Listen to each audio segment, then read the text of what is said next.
Oh no. I'm looking at my pumpkins because they just volunteered. It just came up one day.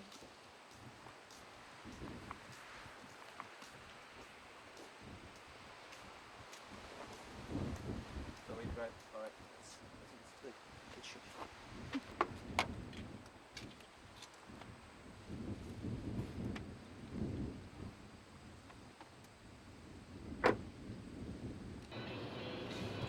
For the day. Is it far? Not too far, about 15 minutes. There's one closer, but it's not open very long because it's so small.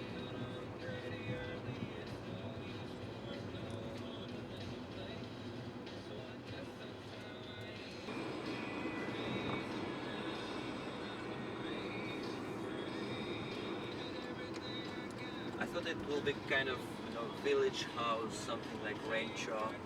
But it's pretty luxurious. Yeah, for conferences. Because we have directors all around the country now.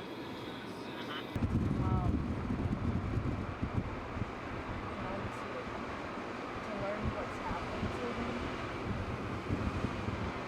how to put their lives back together, and somehow they need to know they're not alone. That someone else has been through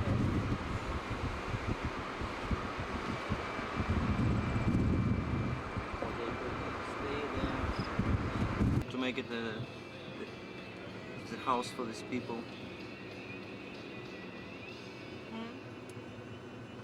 What?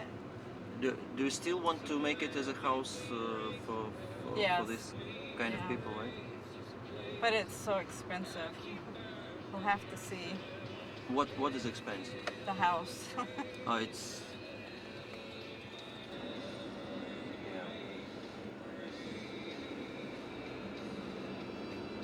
What does a home in Russia cost? what? I mean,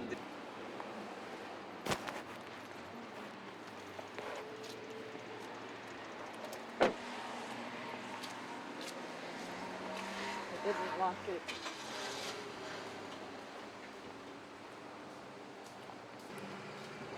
can you tell Did I us do? first what is it? What they bring you? These drugs that people have ordered, so I'm mailing them out. They order through they order it through the internet. This was over our order phone line. Some were ordered through the internet too, though. Each day you do like this. Yes. Yep.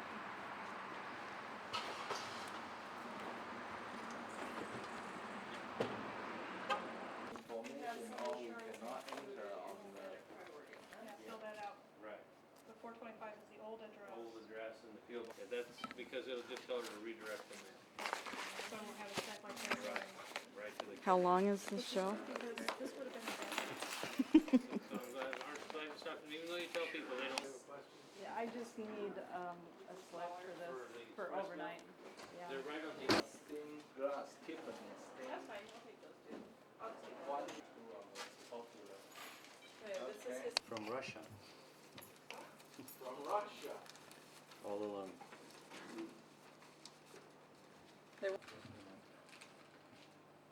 Oh, they are filming you, not us, huh? What else did you need? Well, yeah, it's not my voice. Okay. I have a change of ad.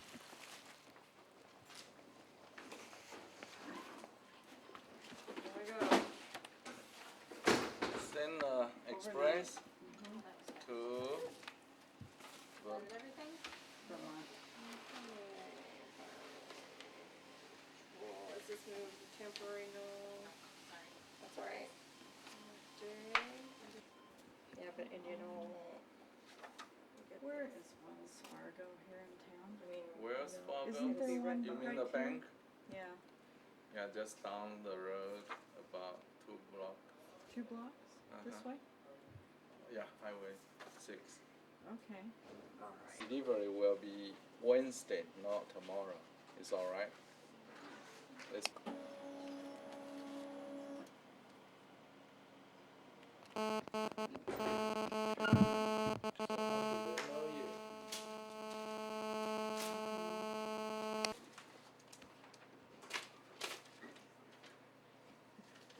copy. Buddy. Hi.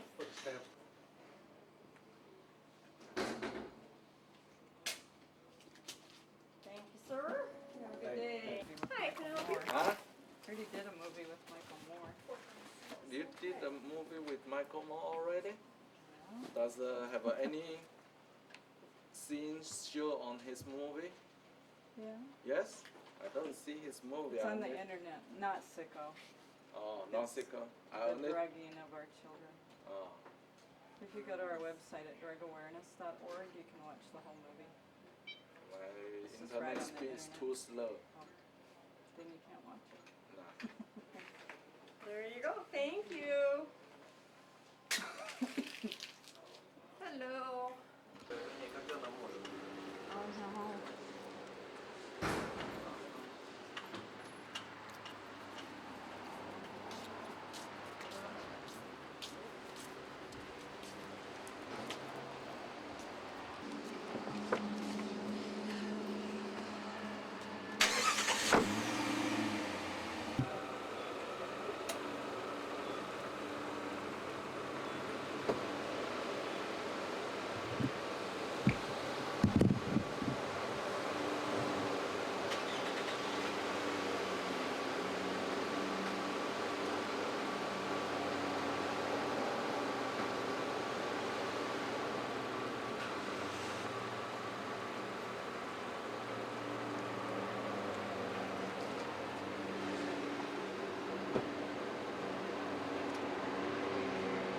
To have them take a picture to see how big the gallstones were before I did something natural to make them go away.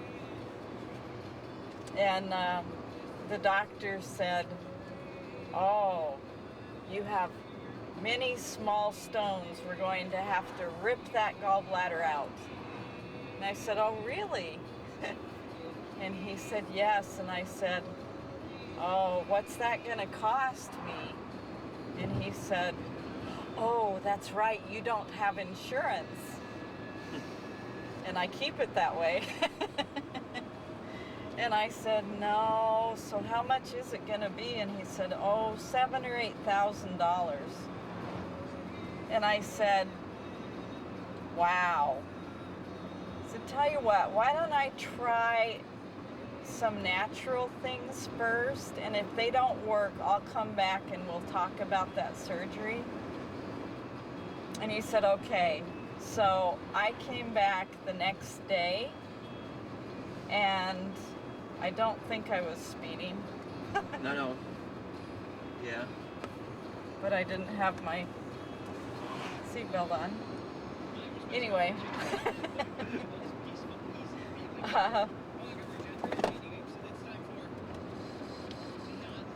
So that was on Wednesday, and I had already started doing green apple juice to help soften the stones. And by Saturday, I took the olive oil and the lemon juice, and they all came out. And so I got them all in a little bag. Brought it to the doctor. And I took it to the doctor, cleaned them up, took them in. Here's these bright turquoise stones. And I didn't tell him I was coming. I just stopped and I said, "Hey doc, I want to know, is this all of them, or did you see more in the picture that you took?" And he goes, "What's that?" And I said, "They're gallstones." And he said, "Where'd you get them?" I said, "From my gallbladder." And he goes, "How?" And I said, "Well, those natural things I told you I was going to do, they worked." And he said, "Oh, I don't think they're gallstones. They're too big." I thought, okay. But when I first went in, he gave me a pill that he wanted me to take. It was for, what was it for? Indigestion or something, or gas pains. I didn't tell him I had that or anything like it, but he said, "Oh, you have to take it, you have to take it." So I took the little package and I started reading.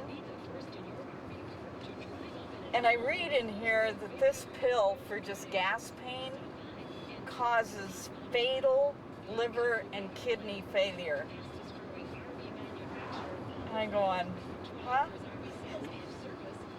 So I walked into the nurse. Just have a pain in my stomach. It's just so stupid.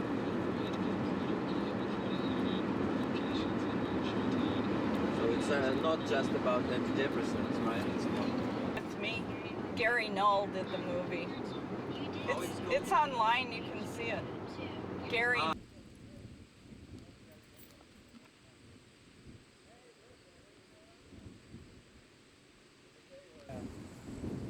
They crossed it. Mountains there between the Black Sea and the Caspian Sea, is it? And it's called the Caucasian Mountains. Now we're the ones that white people are part of the tribe in order to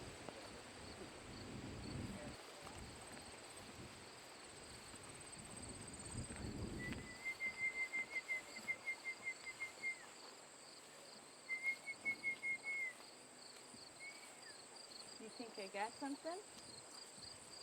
Huh?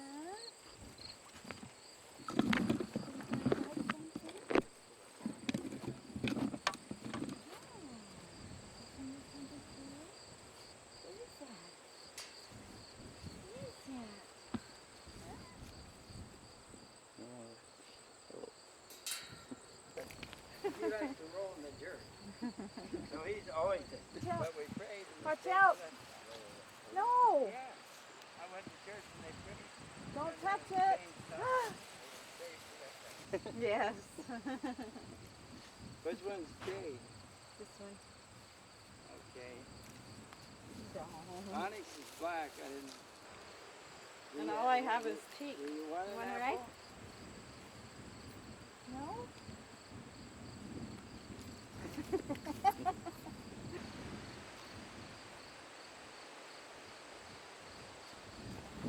Bite.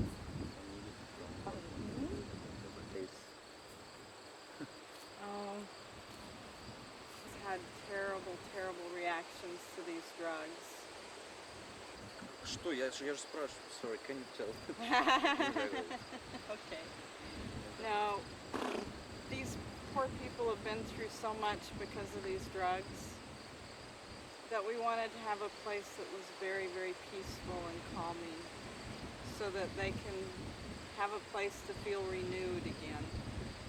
And we want animals so that they can bond to animals and learn to garden, and all those things are so healing. So that's why we chose a place like this. So it's far from big towns and these factories and all this stuff. Yeah, it's out a ways from the city, and so it's peaceful. Showed you a picture of the valley. You should film that too.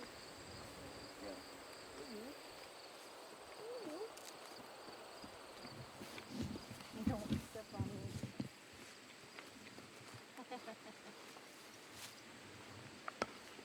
You guys on camera? How you call these horses? I mean, Trying to They get have a them to place where just they stay. get these horses when they call. They do. In fact, one day together,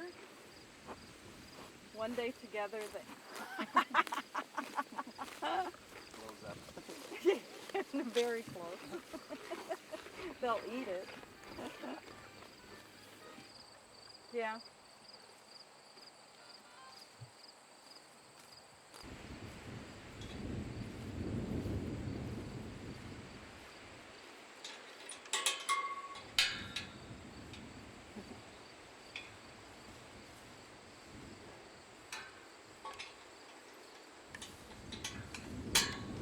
Want apples?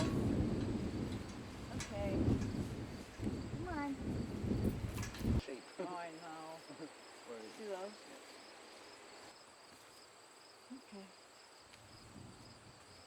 some special apple. I gave you my.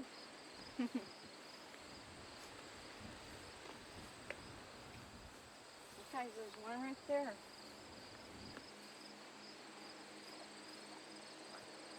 Well, they're hungry. Oh, they love apples. Here, guys.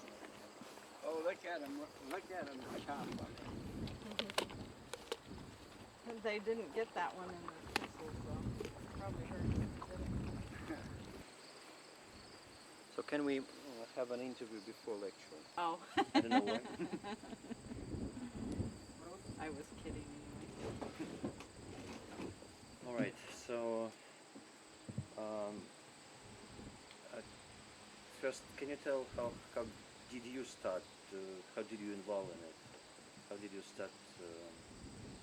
How did I get involved? The very first thing that I began to notice, I was living in Utah, where there are many members of the Latter-day Saint Church, the Mormons, that don't drink alcohol. But I had two friends that were very active in their church, and all of a sudden they became alcoholic. And the only thing they had in common was a prescription for Prozac. And that made me start thinking, and they kept asking me to look into the drug.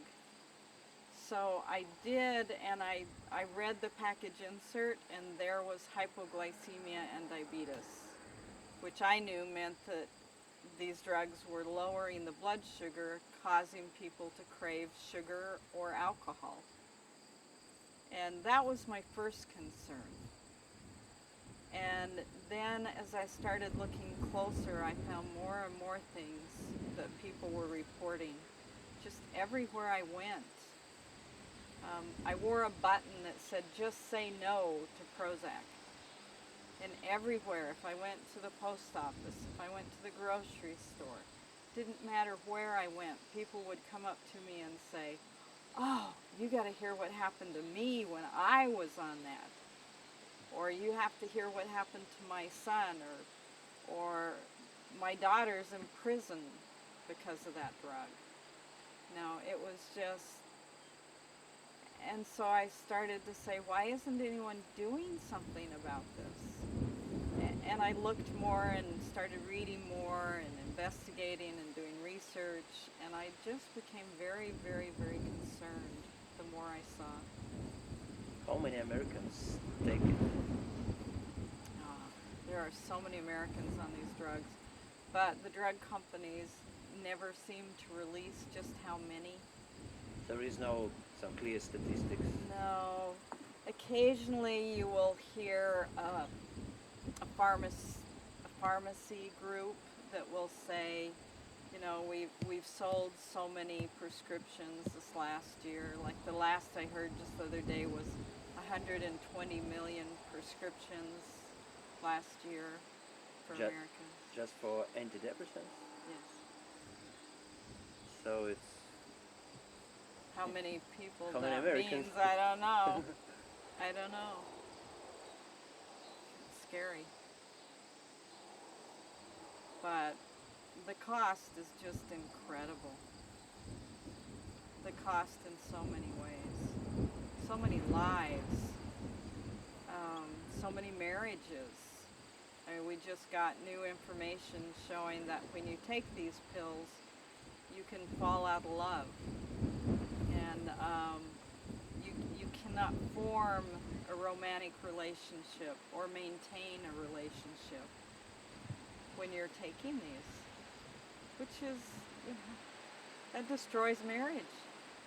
In fact, Utah, where they use so many of these drugs at first, they went, I kept saying, I called these the divorce pills.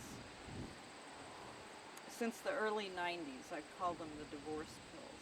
And I kept saying, you know, it's going to screw up marriages and families. And they went from the lowest divorce rate in the nation to over the national average in just 7 years of these drugs being out there. And the diabetic rate as well just skyrocketed. I mean, you look at the stats for diabetes, and Utah has a high rate anyway, and it was going up about like this. And the year after Prozac hit the market, it just shot straight up. Just straight up.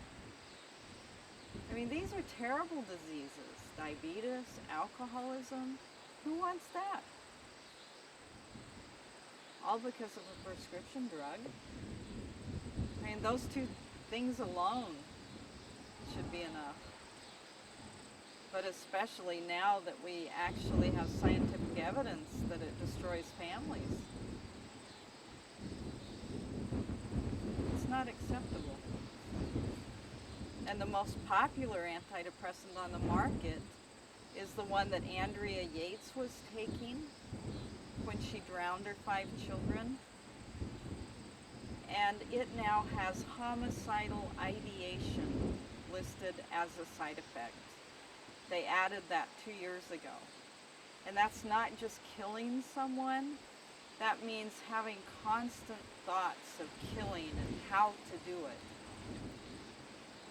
I mean, you can't think of anything else except how to kill somebody. That's what homicidal ideation is. And the most popular antidepressant on the market in America causes that. Why is that okay? I've heard that you were fighting for pharmaceutical companies put the warning label Warning on the label. boxes. Yes. Is it? Did you manage to do this? Or Yes, we did. So tell about this story and when it happened. What was the cause of it? Well, the FDA did add the warning.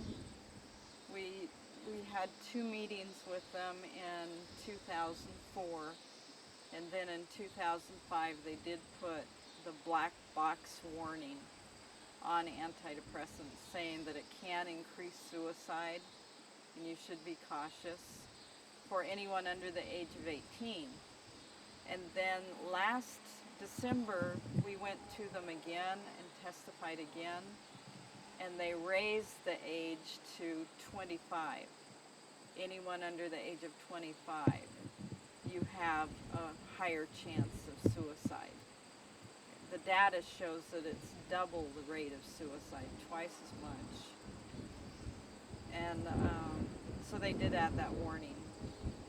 But my own niece almost died before they increased the warning to age 25. She was 21 and overdosed taking Wellbutrin. So it doesn't matter who you are or how much you know about these drugs. It's like they're so widely prescribed that they sneak in your back door and take someone that you love before you know what's happened.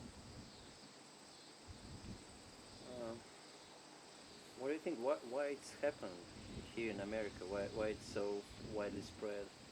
Well, it's obviously widely spread in America because it's big business. It's very big business. It makes so much money. $200 million a day just for antidepressants. And we allow these companies to advertise these drugs on television.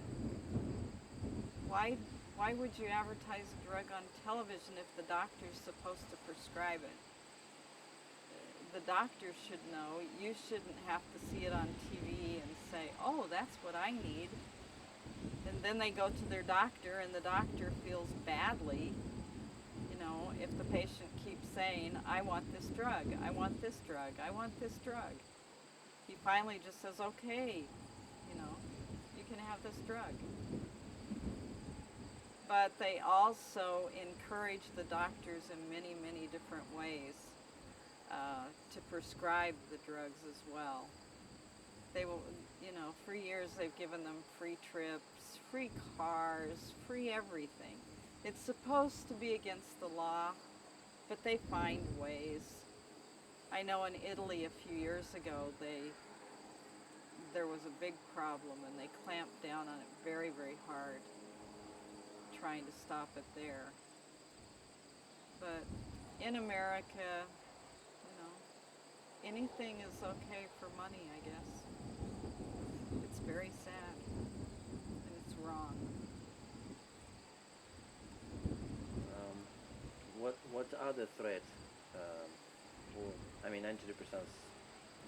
We should change a bit.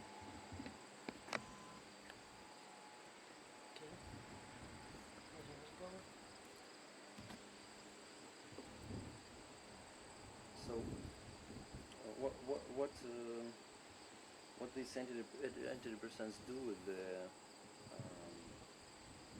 brain, with the consciousness of people?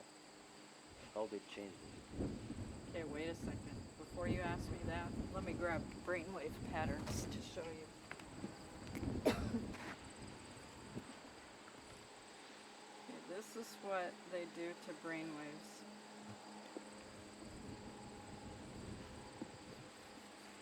Okay, this is a patient who's been on Prozac for 6 months. Shows the delta brainwave and the theta brainwave, full blown. One is dreaming and one is as if the patient is under total anesthesia. So it's a total anesthetic state, and they're dreaming while this man is sitting there talking to them while they do the brainwave patterns. So he looks like he is functioning, but when you look at his brain, it's the same as if he's ready for surgery and he's dreaming. That to me is so shocking. This is the way the brain should look, except for this one area has not recovered yet. That's the memory area. These drugs are very, very, very hard on the memory. That's why I have one whole section in my book about false memory syndrome, where we find that people will start to falsely accuse. You have such vivid nightmares and vivid dreams that you can't tell the difference between the dream and reality. So you begin mixing them up. You think, well, maybe I'm remembering something. Was that a dream or was it real? And so they start accusing people of all kinds of things that they didn't ever do.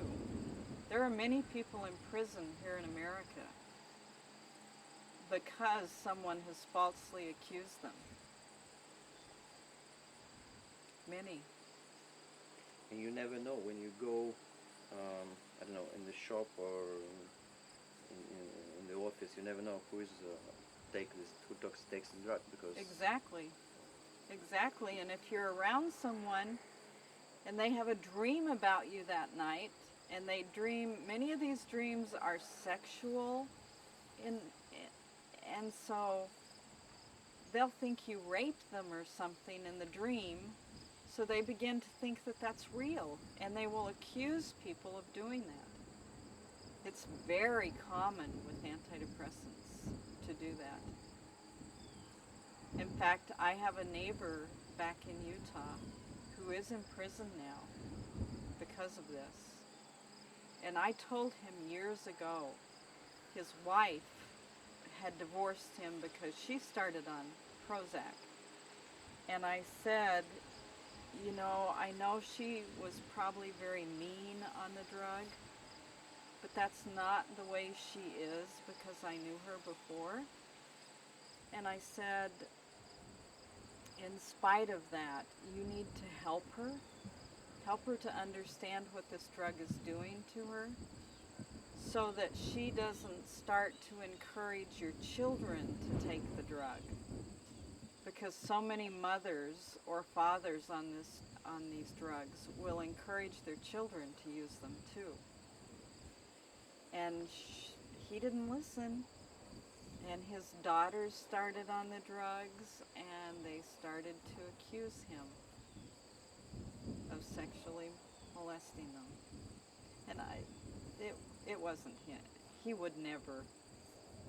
He's just not the type.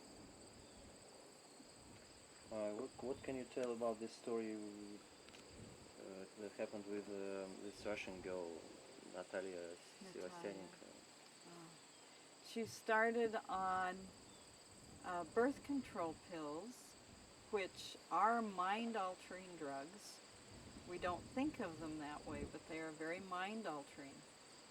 And it caused depression for her.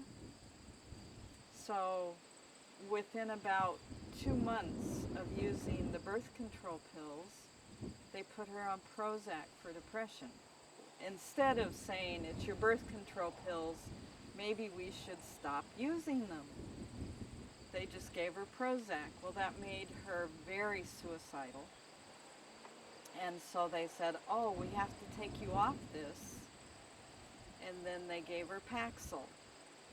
Well, when the FDA put the black box warning on about suicide, one thing they said is that if you abruptly change the dose of an antidepressant, whether you're going up or down, that it can cause suicide, hostility, or psychosis.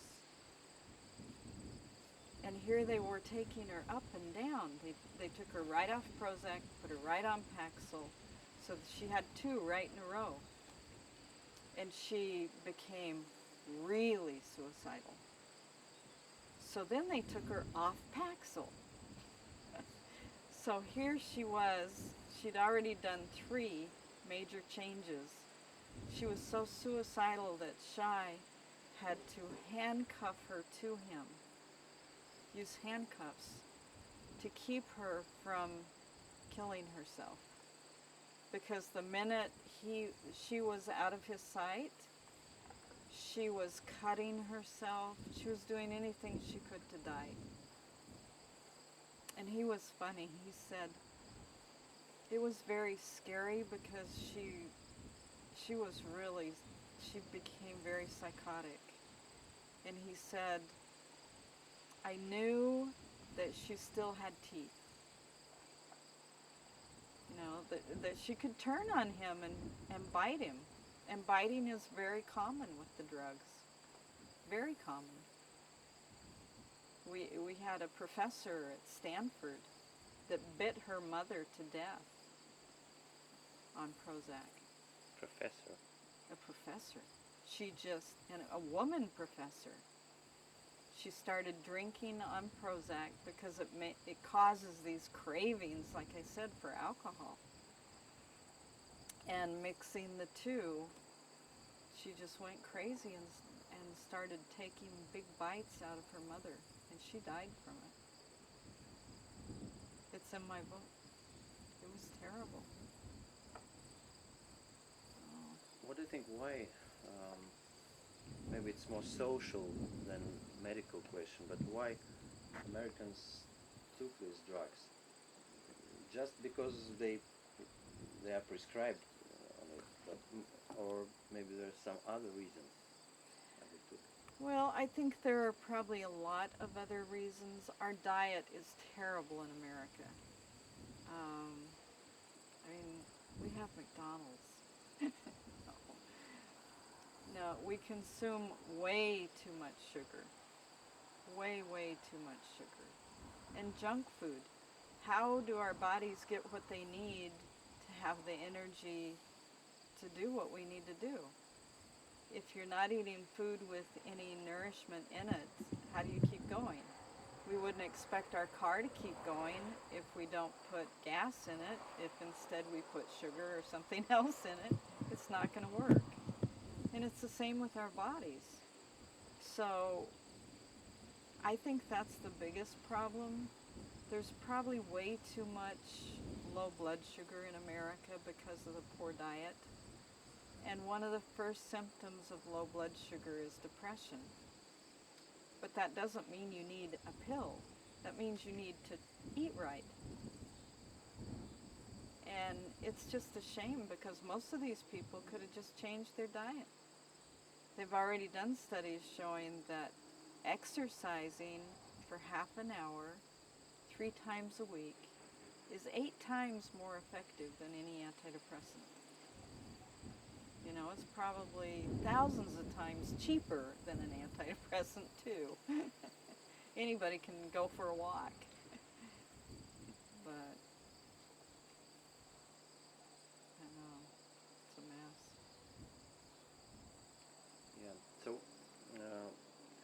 do you try to help people to see this problem in the proper way? Generally, if someone is on an antidepressant, you've already seen what the brainwave patterns look like. So it's very hard to get through to someone. Because he doesn't care about anything. He doesn't care about anything. The patients call these drugs the I don't give a damn drug. That's just what they call it, because they don't care about anything. But also, they're confused and they can't think very clearly. And so what I show them is all the physical side effects. That's something that they can feel. You know, it's tangible. Material things. Material, yeah. So when you say you could get diabetes, or you have 7 times greater chance of breast cancer, or, you know, these kinds of things, then they say, oh, wait a minute, you know, do I want that? And so if they look at that, they can understand it better than they can if you say, hey, you're acting crazy. You know, because somebody who's starting to act crazy doesn't see that. Hang on a second.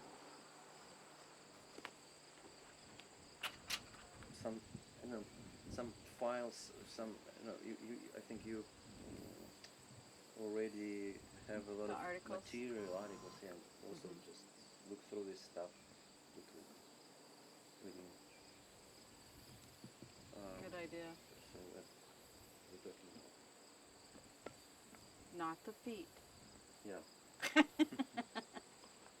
Hello. And you've got all these. Yeah, but maybe So you you just can tell tell. a few words. What is it about? Oh, you want to know about it? Yeah, because it's Okay. This is an article I did with the Washington Times on Columbine. School shootings, prescription drugs may trigger killing. And this talks about when Mark Taylor sued the drug company for causing Columbine. There were about 5 or 6 families who wanted to file suit, but the drug company threatened them and said, we will countersue you and take everything you have if you sue us. So they got scared. And this one is the Washington Times as well, about Andrea Yates, the mother who drowned her 5 children, asking, of course, if the antidepressants distorted her thought processes. how he drowned them. How she drowned In the them. bathtub, one at a time. And there's many more. I've got so many cases of this. And these are some of the many other cases. Phil Hartman, who was a comedian, very famous comedian here. Chris Farley was another famous comedian. Eric Harris at Columbine, Kip Kinkle at another school shooting, Jason Hoffman, another school shooting, Henri Paul, Princess Di's driver. He was also. Oh yes, 100%. when I heard how high his blood alcohol was, I picked up the phone and I called the police in Paris because I had worked with them on another case. And I said, you have a driver on Prozac? And they said, we do? And I said, yes. How And this is why. How did you know about it? Well, because the family was saying, you have somebody else's blood. He doesn't drink. So No, he was He's not a drinker. He doesn't drink. And yet, and these were people that knew him very well. And yet he was drinking so much that they had him on a drug that's like antabuse to stop you from drinking. And so I knew if the cravings for alcohol were that bad, Prozac had to be there.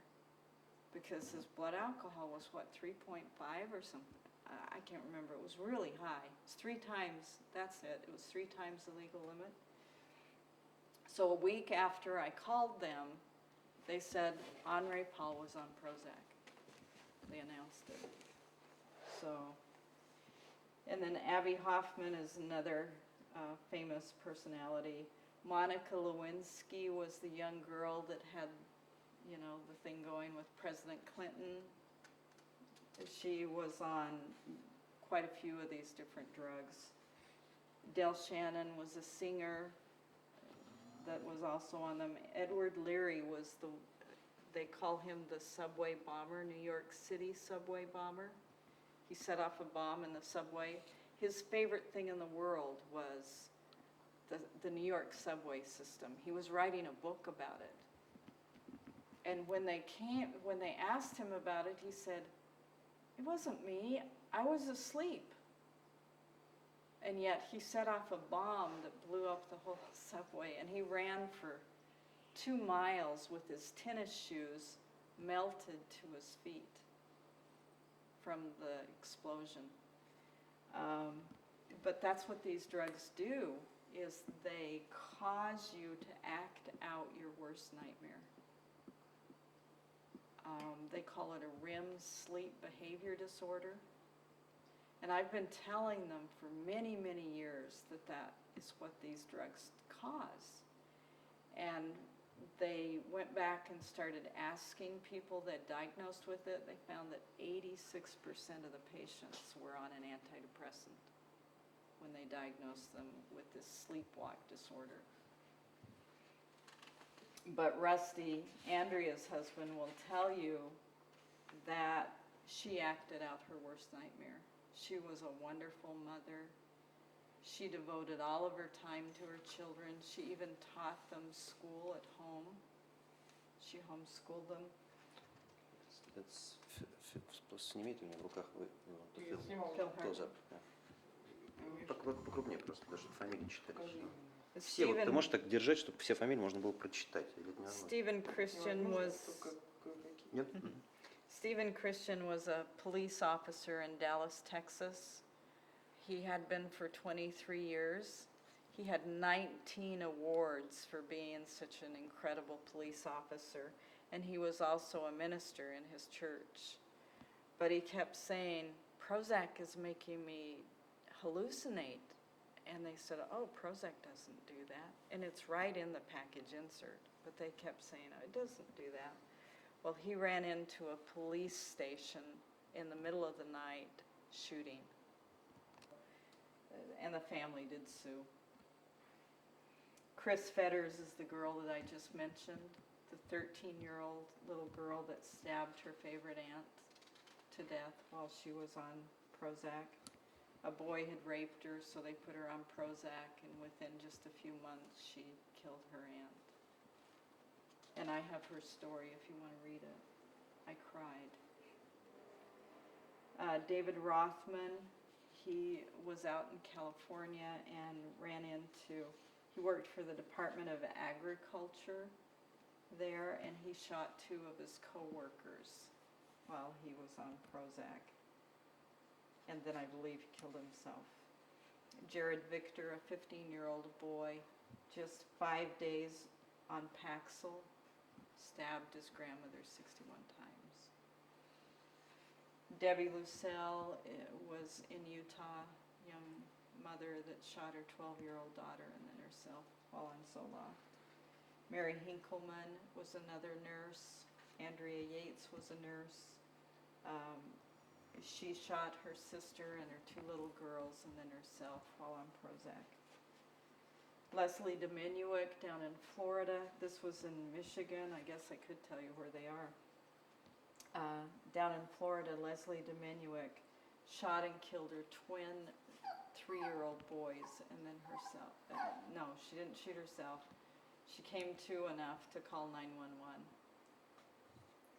What do you No, think? her boyfriend came over.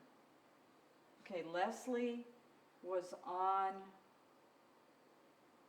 Zoloft or Paxil.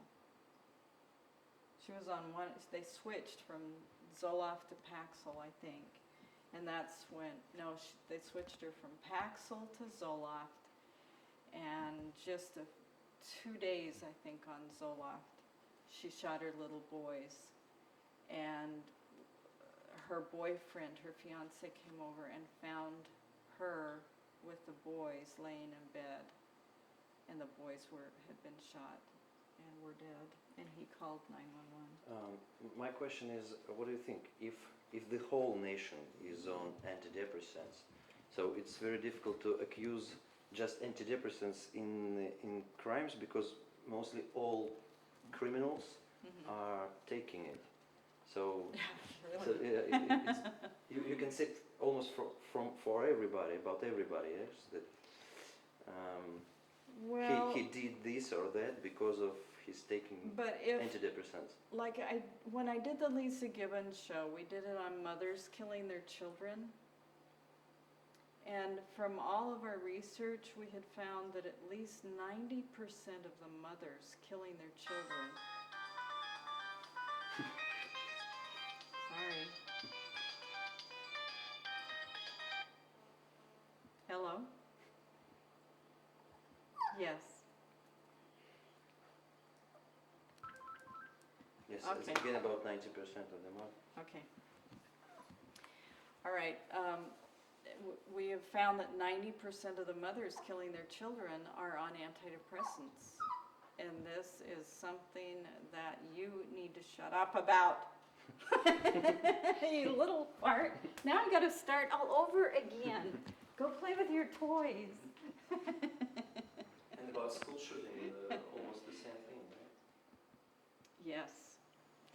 So if 90% of the mothers killing their children are on antidepressants, we should be alarmed. That was something that was always very rare before, and now it is happening so much more than we ever saw. And besides that, if 90% of the mothers killing their children were on cocaine, the whole nation would be up in arms saying, oh, we need to look at this. But because it's coming from a doctor, they think, oh, well, that couldn't be it. It's And yet, something else. where do they think cocaine came from anyway? It used to be a prescription medication. In fact, they prescribed it for depression. So why wouldn't we look at that when so many of our illegal drugs used to be prescription drugs?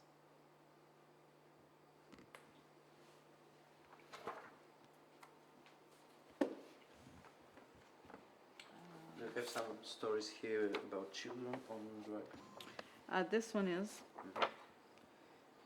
This is an article that I did for the Salt Lake City newspapers, both the Salt Lake Tribune and the Deseret News. And I did it clear back in 1998. And what I said was,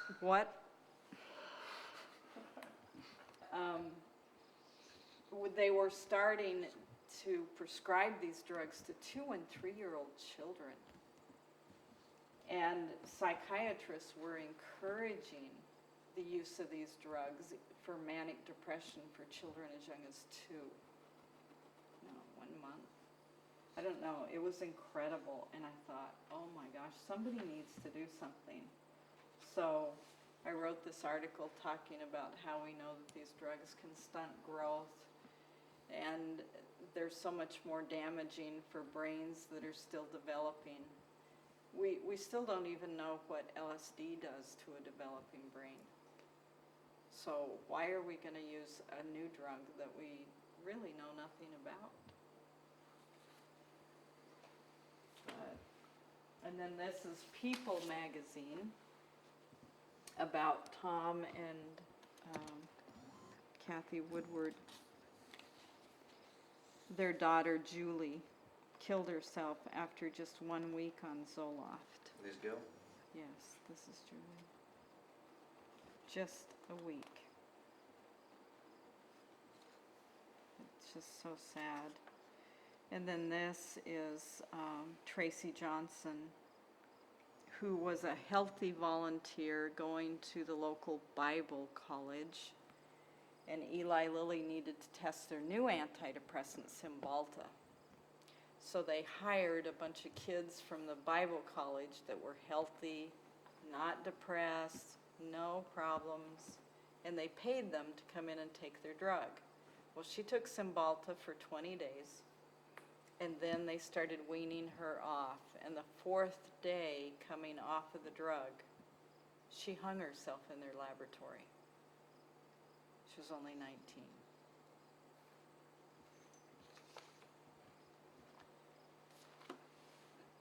And I don't think you even need to say any more about that. This is another major magazine for teenagers covering the case of Amy. Amy's father committed suicide on Paxil. And so she was very close to her father. They had 12 children. She was very, very close to her dad, and she took it very hard. She was only about 13, 14 years old at the time. And so they suggested that she take Paxil, and the mother said, wait a minute, that's what my husband was on when he killed himself. And they said, oh, no, it was just a quirk. Even though he was only on it for 3 weeks, it wasn't the Paxil. Well, Amy was on it only for 2 or 3 months, and she drank Drano that you use to clean out your pipes, trying to kill herself. Luckily, she's okay. Это же картина. Ты имеешь в виду сейчас вот это все? Ну, конечно, это все одно и то же. У меня тут два плана. Тот и... Ну, ты укрупняйся на эти картинки, ты укрупняйся. Ну, конечно, на каждую картинку. Then this one is about Jamie Tierney. Jamie was given, young girl, she was given the medication Effexor for migraine headaches. I've always seen the drug cause migraine headaches, but the doctor thought it would help her migraine headaches, I guess. And of course her statement is, my medicine almost killed me. She became very suicidal, very hostile, and you know, her mother said, where's my daughter? What's happened here? So that's her story. There's a Great. few. Yeah. Good. I think we should make some pictures outside because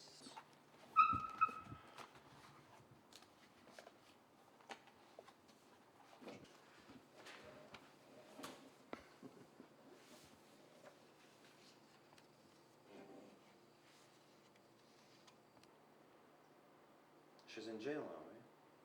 I need to call her husband and talk to him about that. 5 little children gone. They're crying. So I don't have to usually look. She started getting afraid to stand on.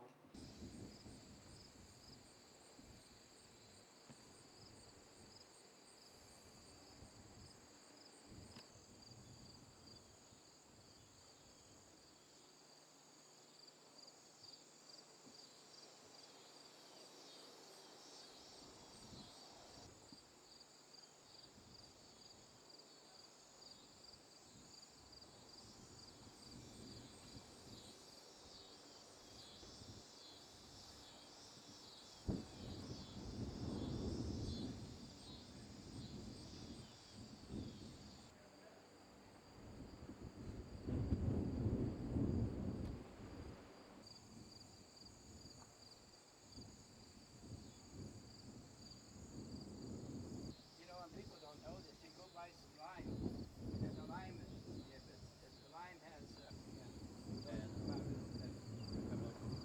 Small holes right inside the cup of reason.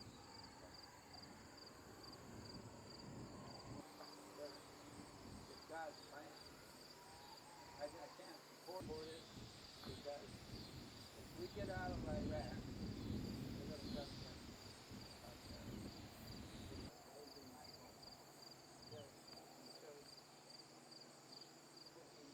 And when that happens, and the scared and gone off with you, that's when you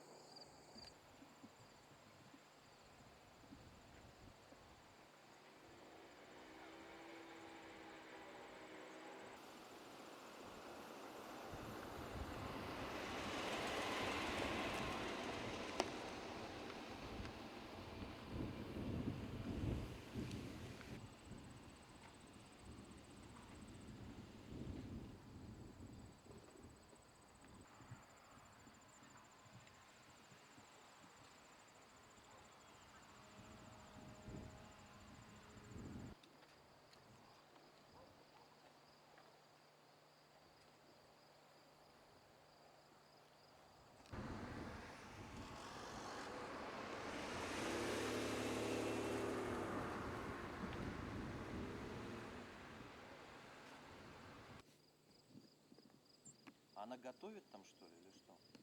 Наверное. Можно снять, как она готовит. Хоть новую картинку. Это же, в общем, статично.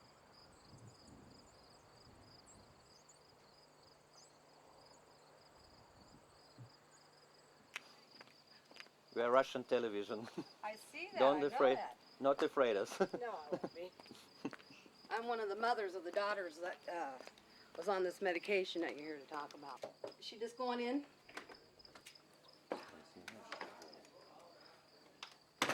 We are from Russia. You're from Russia?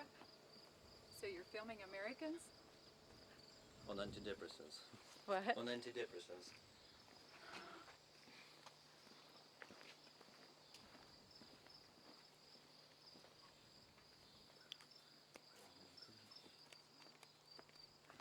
Hi. We are Russian television. Pardon me? Russian television. Russian television. Oh. Is that different than American television? No, I don't think so. Not much.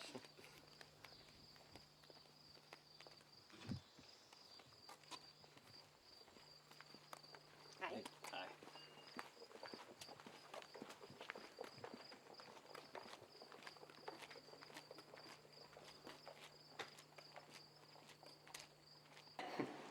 You didn't want me to cook it?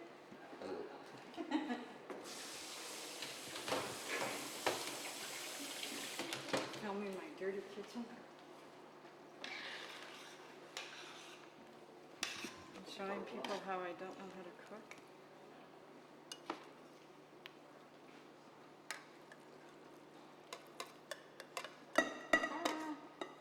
It's too heavy.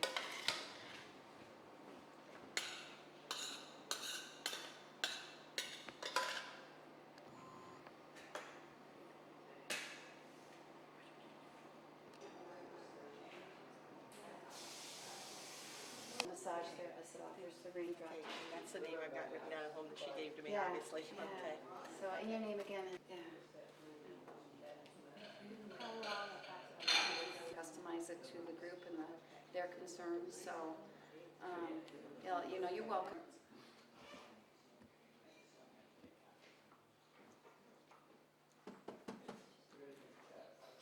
There she is. Hello, Catherine. How are you? Thank you. Good to see you. Hello. We are from Russia. Oh, yes, yes. Nice This to meet is you. Alexander. Nice to meet Andre. you. Andre, This is I'm Alexander. sorry, I'm gonna get it straight. Andre and Alexander. Alexander, nice And to this meet is you. Sonia. Yeah, yeah. So, to see you. good to see you again. Your friend was just asking if I had seen you yet. She's there in We should have quite a orange few here shirt. tonight. Yes, yes, I'm excited. Yeah. Meet so many, so. That's great. Yeah. And I heard you got a couple more appointments for raindrops. Somebody else called me and said, oh, I've called her. Maybe it was Carrie Rush Oh, that yes, she called. yes. Carrie, Somebody else and said all they of were her, going all of her family, her mom, her brother, her co-worker, so, yeah. And I said, you beat me. I need to do it too. There have been several just in August. I don't know how many raindrops I gave, just dozens, so.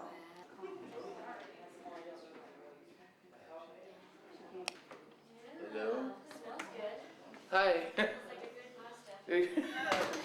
Is this the for the Napa Valley for the Dr. M. Blake-Tracy? Thank you. She's actually Hello. Hello. Hi, how are Not you? used to having the camera following me around. It's a little weird. On your Well, market this is set, you're Tracy. Yeah. Do you know Dr. Tracy? No. No, I'm I. Kathy. Hi. Kathy. I'm David Garlich. David, nice to meet Yes. you. Welcome. Nice to meet you. I was Oh, very good, very good. so fine. These are our friends from Russia. Oh. Andre and Alexander. Got it right this time. So they are filming a documentary on Dr. Tracy, and Okay. for their friends back in Russia that are struggling with this kind of thing. So.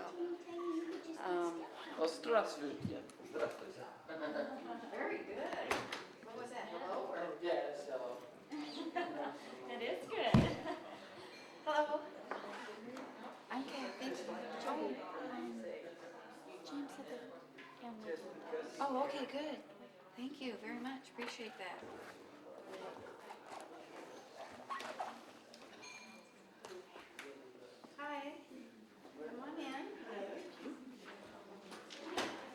Kathy. Nice to meet you. I'm Kathy Bagley. Kathy Bagley, nice to meet you. And Mary Jo, nice to meet you. Kathy Kinley, I'm a good friend of Ann's and Wonderful. helping her with some of this. She's getting ready right now, so.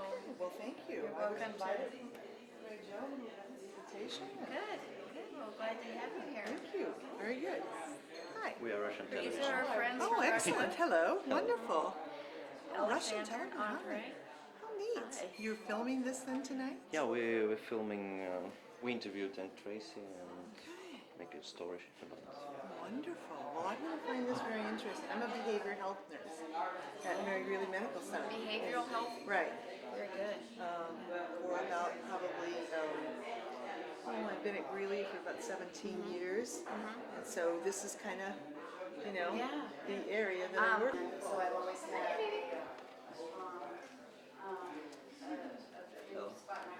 children. Look at the puppies. And things like that. Now, after several other Be real careers, quiet. I'm now a massage therapist, licensed massage therapist, and that's actually how I met Anne, where she served as one of my clients. And she introduced me to the healing oils and how, and as I've been learning about massage, I've learned how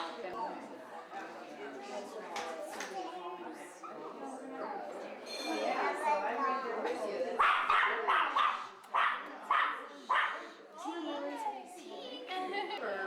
So he's not really with strangers. That's okay. There's Anne.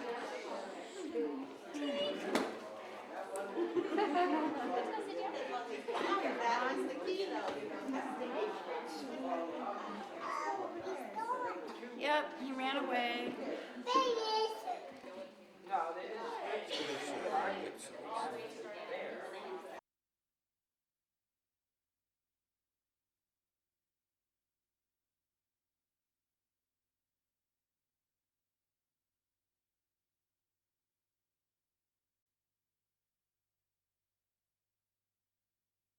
His behavior that didn't seem to make sense. And as she described what the behavior was that's caused by some of these antidepressants, I said, Anne, have you been living with this gentleman because you are describing him to a T? And it's finally someone who can explain why he is acting the way he is. And from that moment on, Anne and I were very dear friends. PhD in health sciences with an emphasis in psychology, and serves as the executive director of the International Coalition for Drug Awareness. She has specialized for the last 18 years in the adverse reactions of the serotonin generic medications. As we know, the Prozacs, Paxils,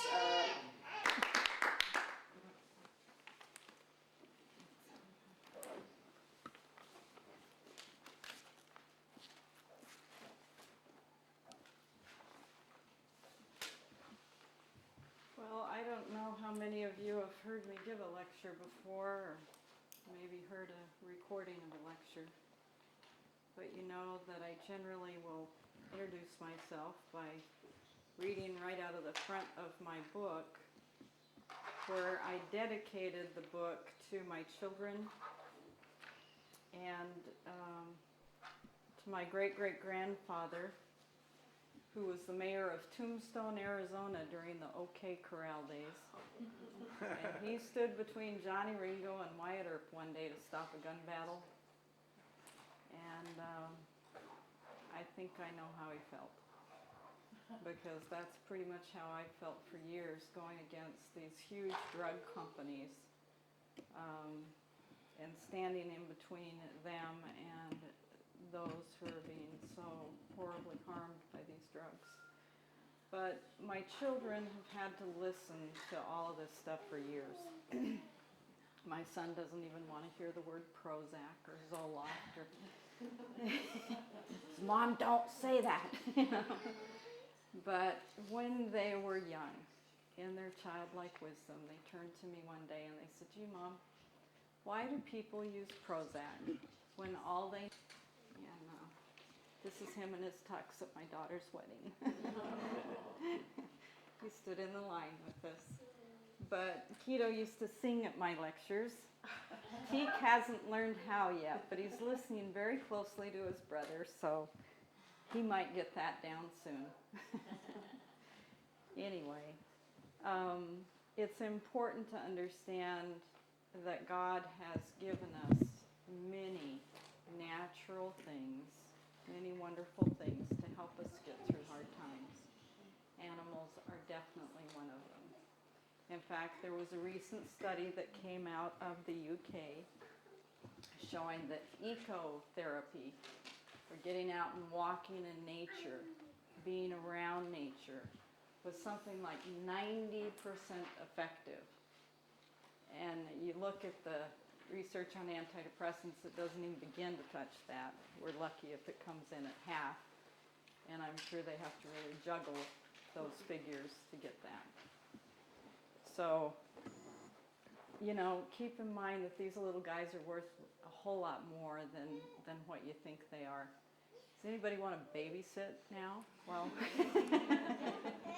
usually I have everyone saying, yes, please, give him here. I don't know how great he is around kids, but...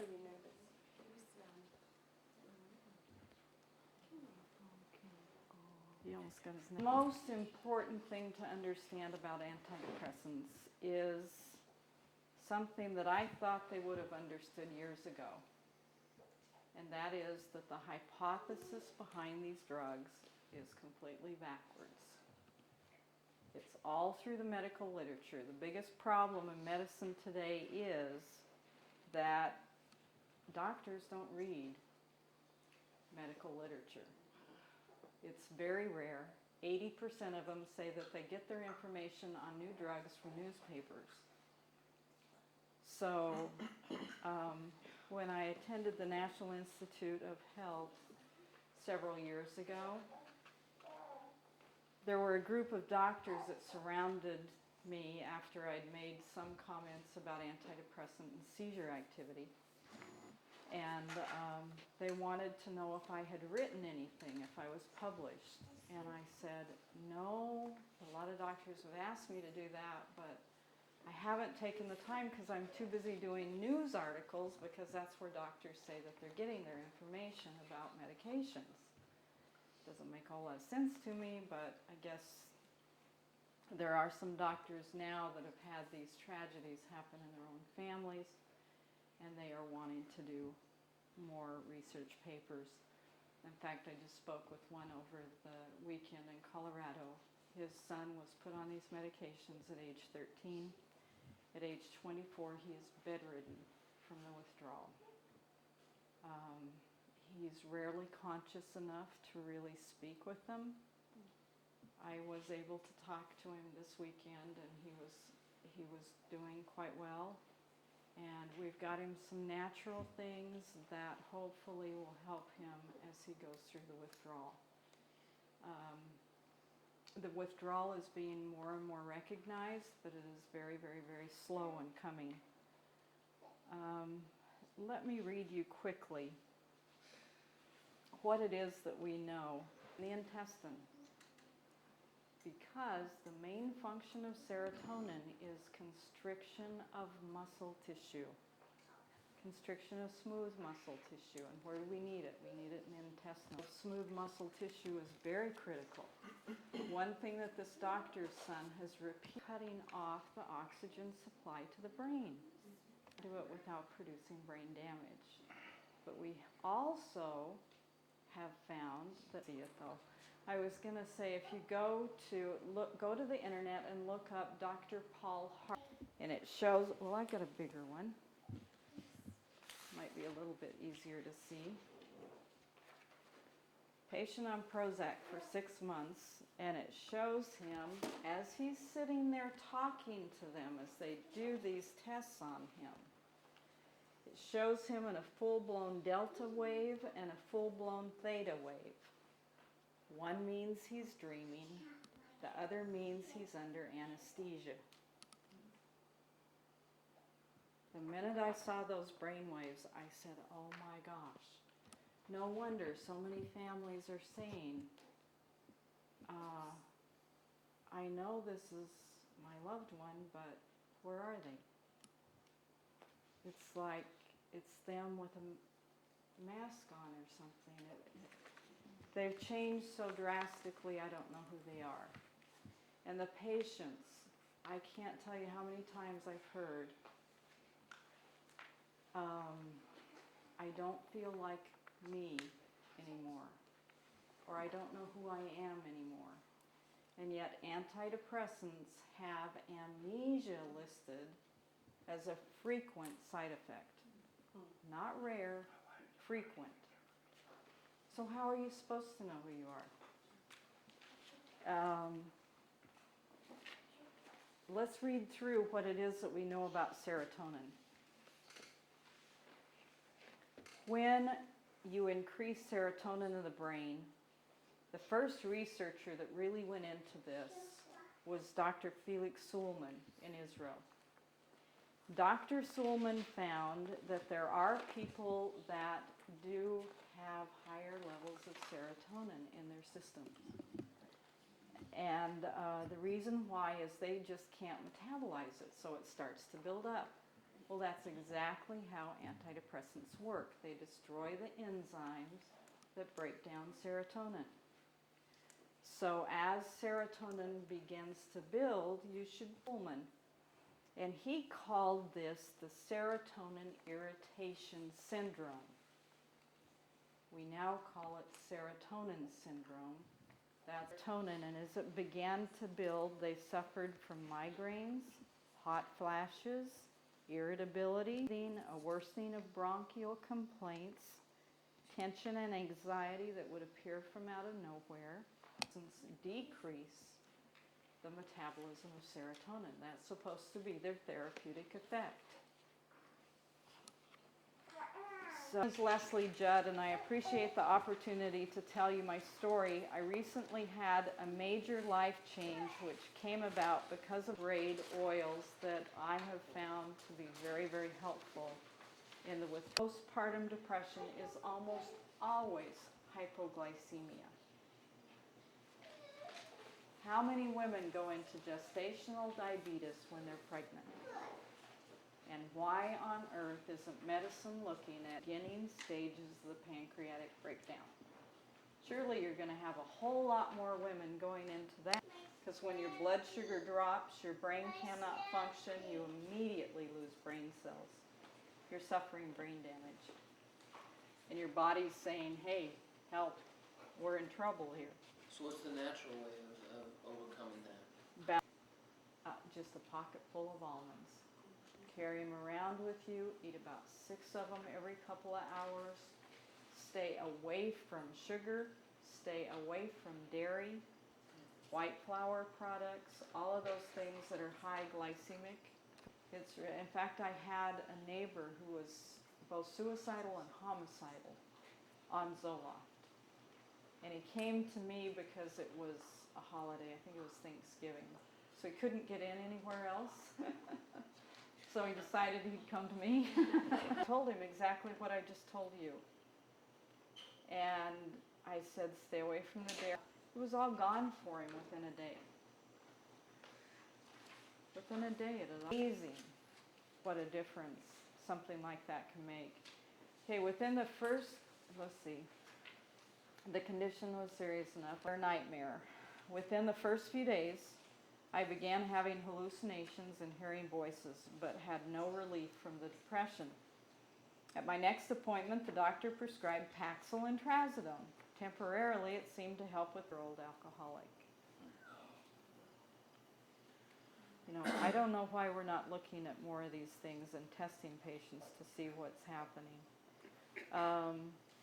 She decided to become bipolar 2 disorder. I think they now have bipolar 3 disorder. Is that what they call it? Which is antidepressant-induced bipolar. That's how much they admit it now. Next, the doctor decided to experiment with different types of drugs, such as anti-seizure medications, because why? Mania is a continuous series. In the Mad Cow show that she had is a good friend of mine. And Howard told me she's just scared to death to touch anything like this because of what she went through with the Mad Cow lawsuit. So So it was right after that that Lisa Gibbons wanted to do it, so we went with her. But anyway, now they're really talking about children being given these drugs, but this came out clear back in '98. This is one that was done on the Andrea Yates case. This is the Washington Times. And talking about the drugs and their effects. Andrea was given both Effexor and Remeron.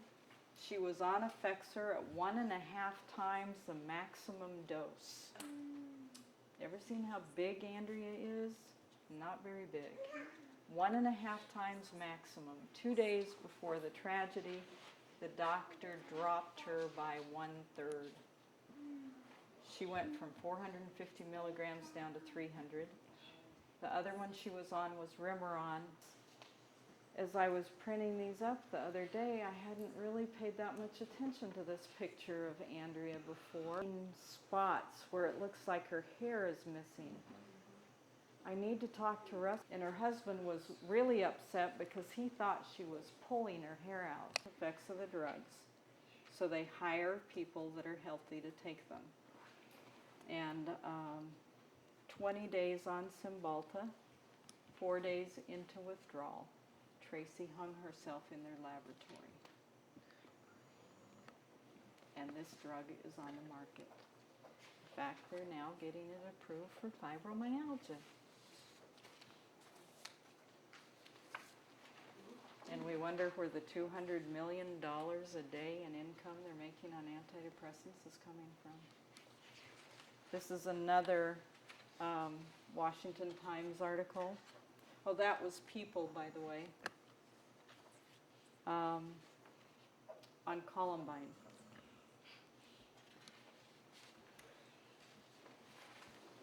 And this was an interview that I did with them. Mark Taylor is our director in Colorado. Mark was the first one shot at Columbine. He took 7 to 13 bullets in the chest, collapsed both lungs. He laid there for an hour and a half pleading for God to save his life.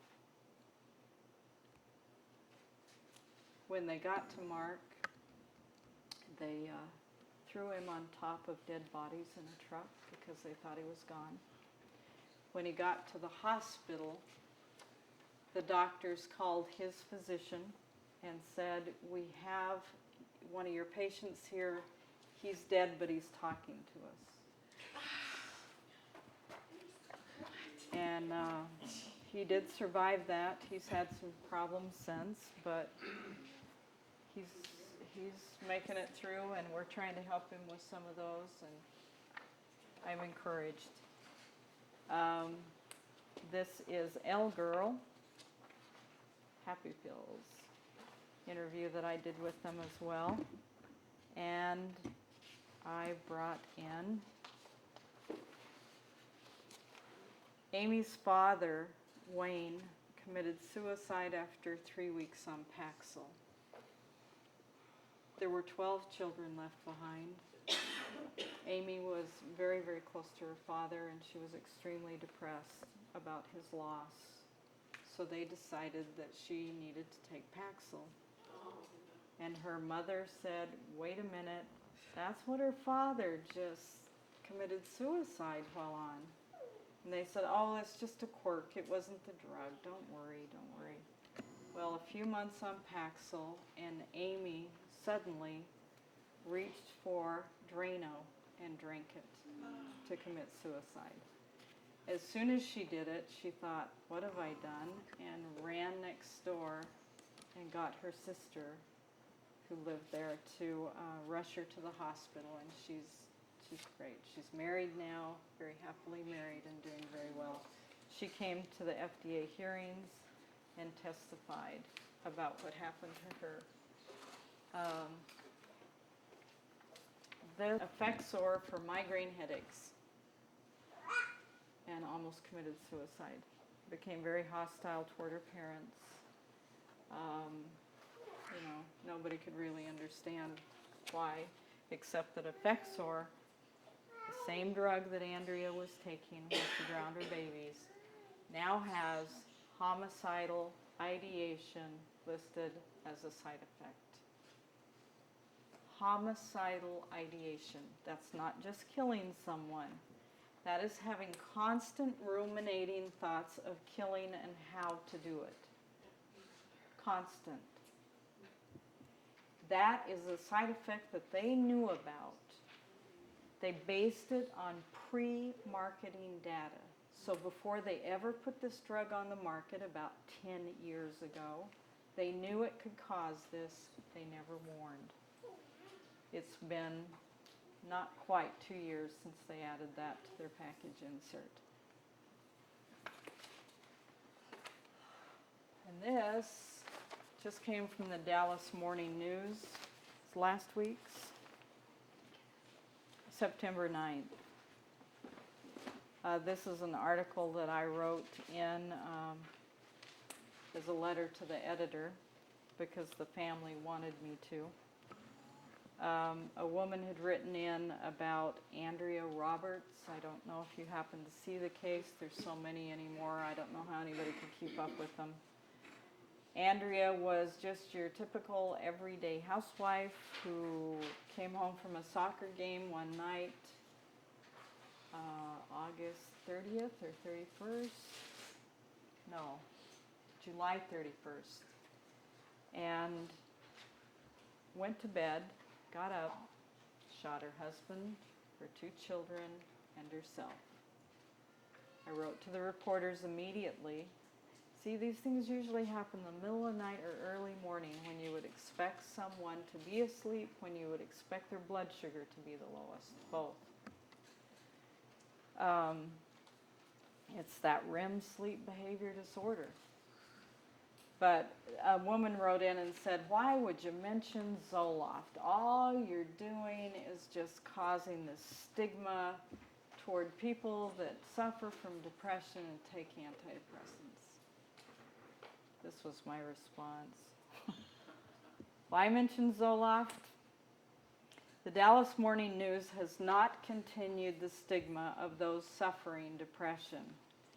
Rather, Zoloft's contribution to this tragedy has continued the stigma associated with antidepressants and violence, and rightfully so. For 15 years, I've testified in these cases as an expert. Society needs to pay attention to the extreme violence in women who take the drugs we call antidepressants, especially when the National Institute of Mental Health admitted to the world last month that antidepressants are actually dissociative anesthetics, much like PCP.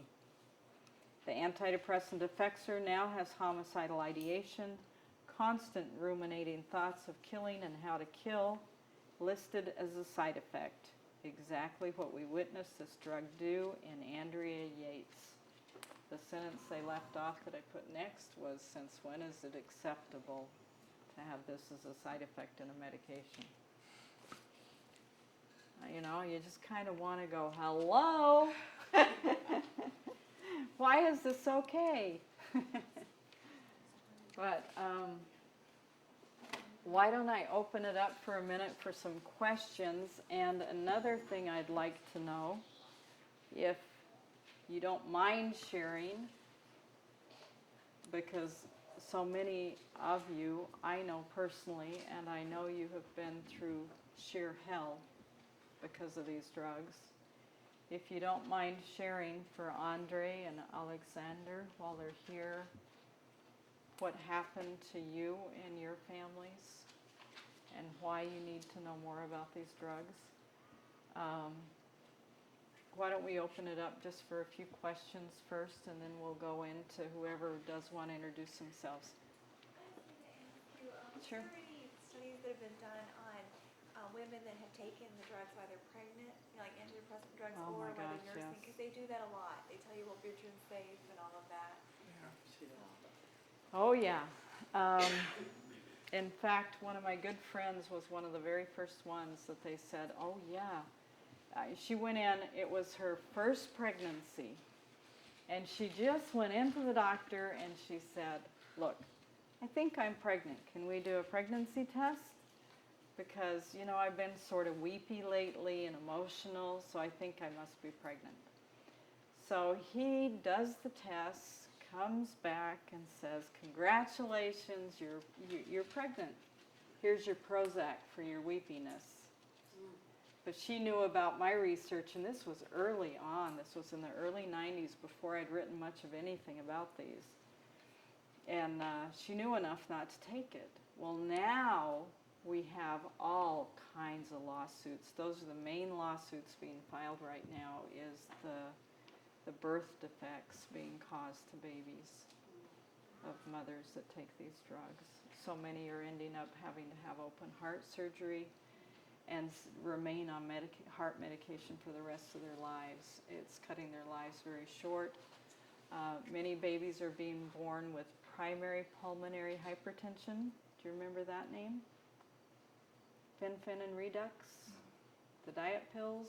That's what they did, was they killed so many people with primary pulmonary hypertension. Fen-phenin redux are both serotonin reuptake inhibitors. I did the Geraldo show on those drugs because they are absolutely deadly, and I wanted people to understand the connection between fen-phenin redux and antidepressants. Tragically, Rosie O'Donnell never figured it out. Rosie had that horrible reaction to fen-phenin redux. When they dropped everybody cold turkey off those meds, they should have been shot, because they threw women and men, whoever was taking them, into horrible depression from the withdrawal, and most of them ended up on antidepressants after that.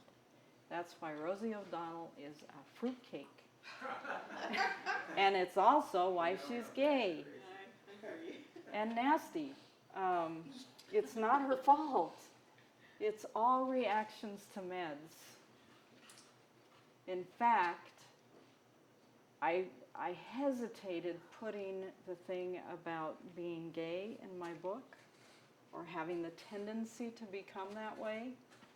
And I thought, no, okay, here I am in a small neighborhood. This was out in Utah, not here, so don't go checking all my neighbors.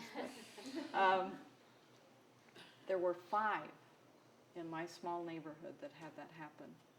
My neighbor, right next door, that was just as level-headed, normal as she could possibly be. I'd known her for years. 6 months on Lexapro, she decided she must be gay, ran off with a woman from work, and left her husband and 2 kids. And I said, I cannot ignore this. This is just happening too much. It's doing something to the hormones to cause this change. So I put it in my book, and I've gotten a lot of... And do something different than doctors, or would I be that, or it sounds going like he's overboard? pretty close to dying. Yeah, he's very close to dying, but how can I help him to decide which way to go? You know what I should do? I'm sure that Dr. Hattal would not mind if I gave you a copy of the letter that he just sent to me about his own son. Because I think he's right on the verge of maybe suicide, or he's gaining weight, he drinks tools of diabolical. We've been trying to get him here, trying to get help when I and my wife don't know how to do it. We're going to be going overboard, stepping out of line, and then doctors will say we're... Well, you can always tell him that you came to my lecture, and I mentioned that this doctor I just talked to over the weekend has a son that's only 24. He's bedridden. He's so sick he can't function. He's going to have to take his college courses all over again. I mean, do you know how much tuition is?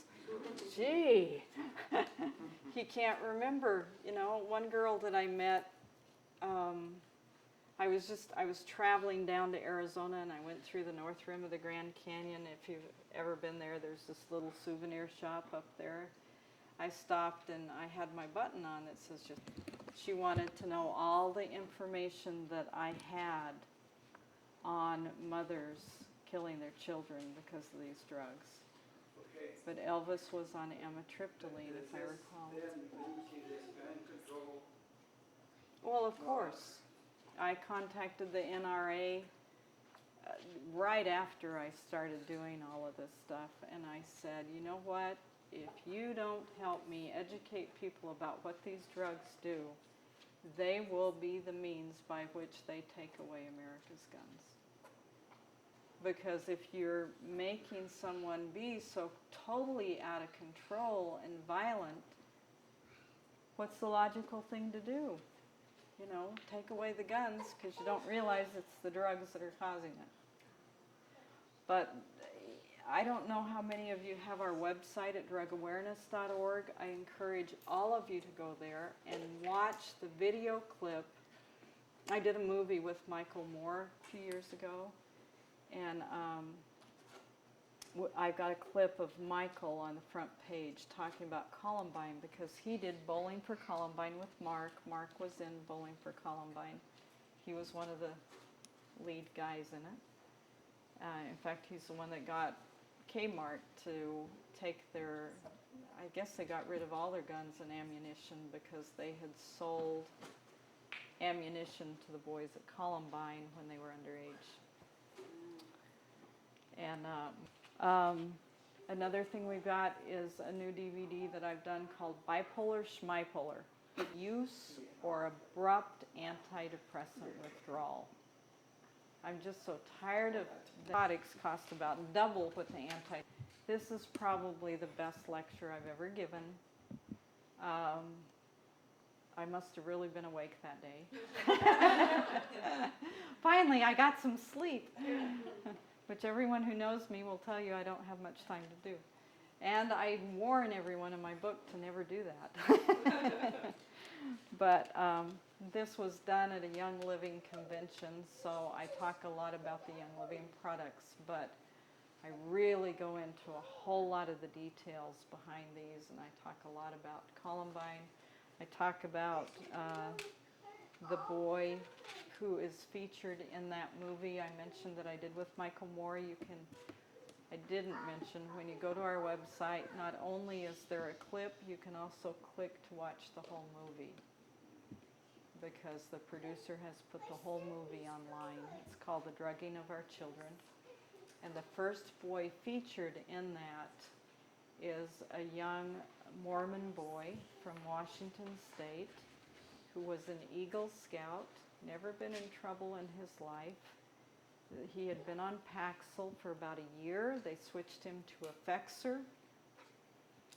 The third week on it, he went to the maximum dose, and he told his parents he didn't feel very good, so he was going to go back to bed and he'd go to school later. Well, he went back to bed, and he said he woke up in juvenile detention.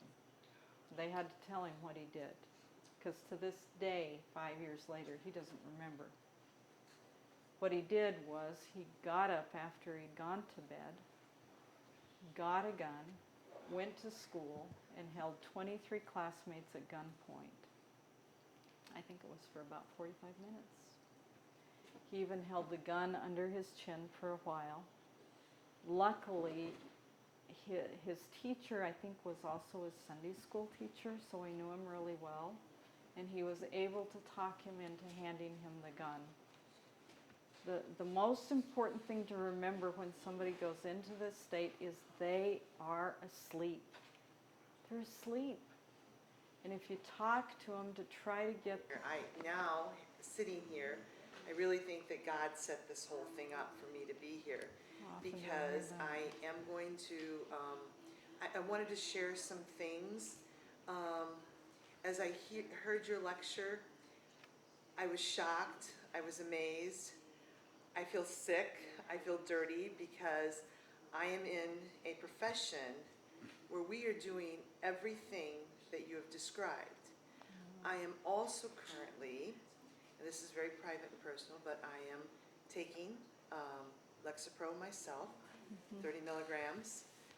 When my daughter, who I was very, very close to, went away to college, I was in a major adjustment reaction at that time.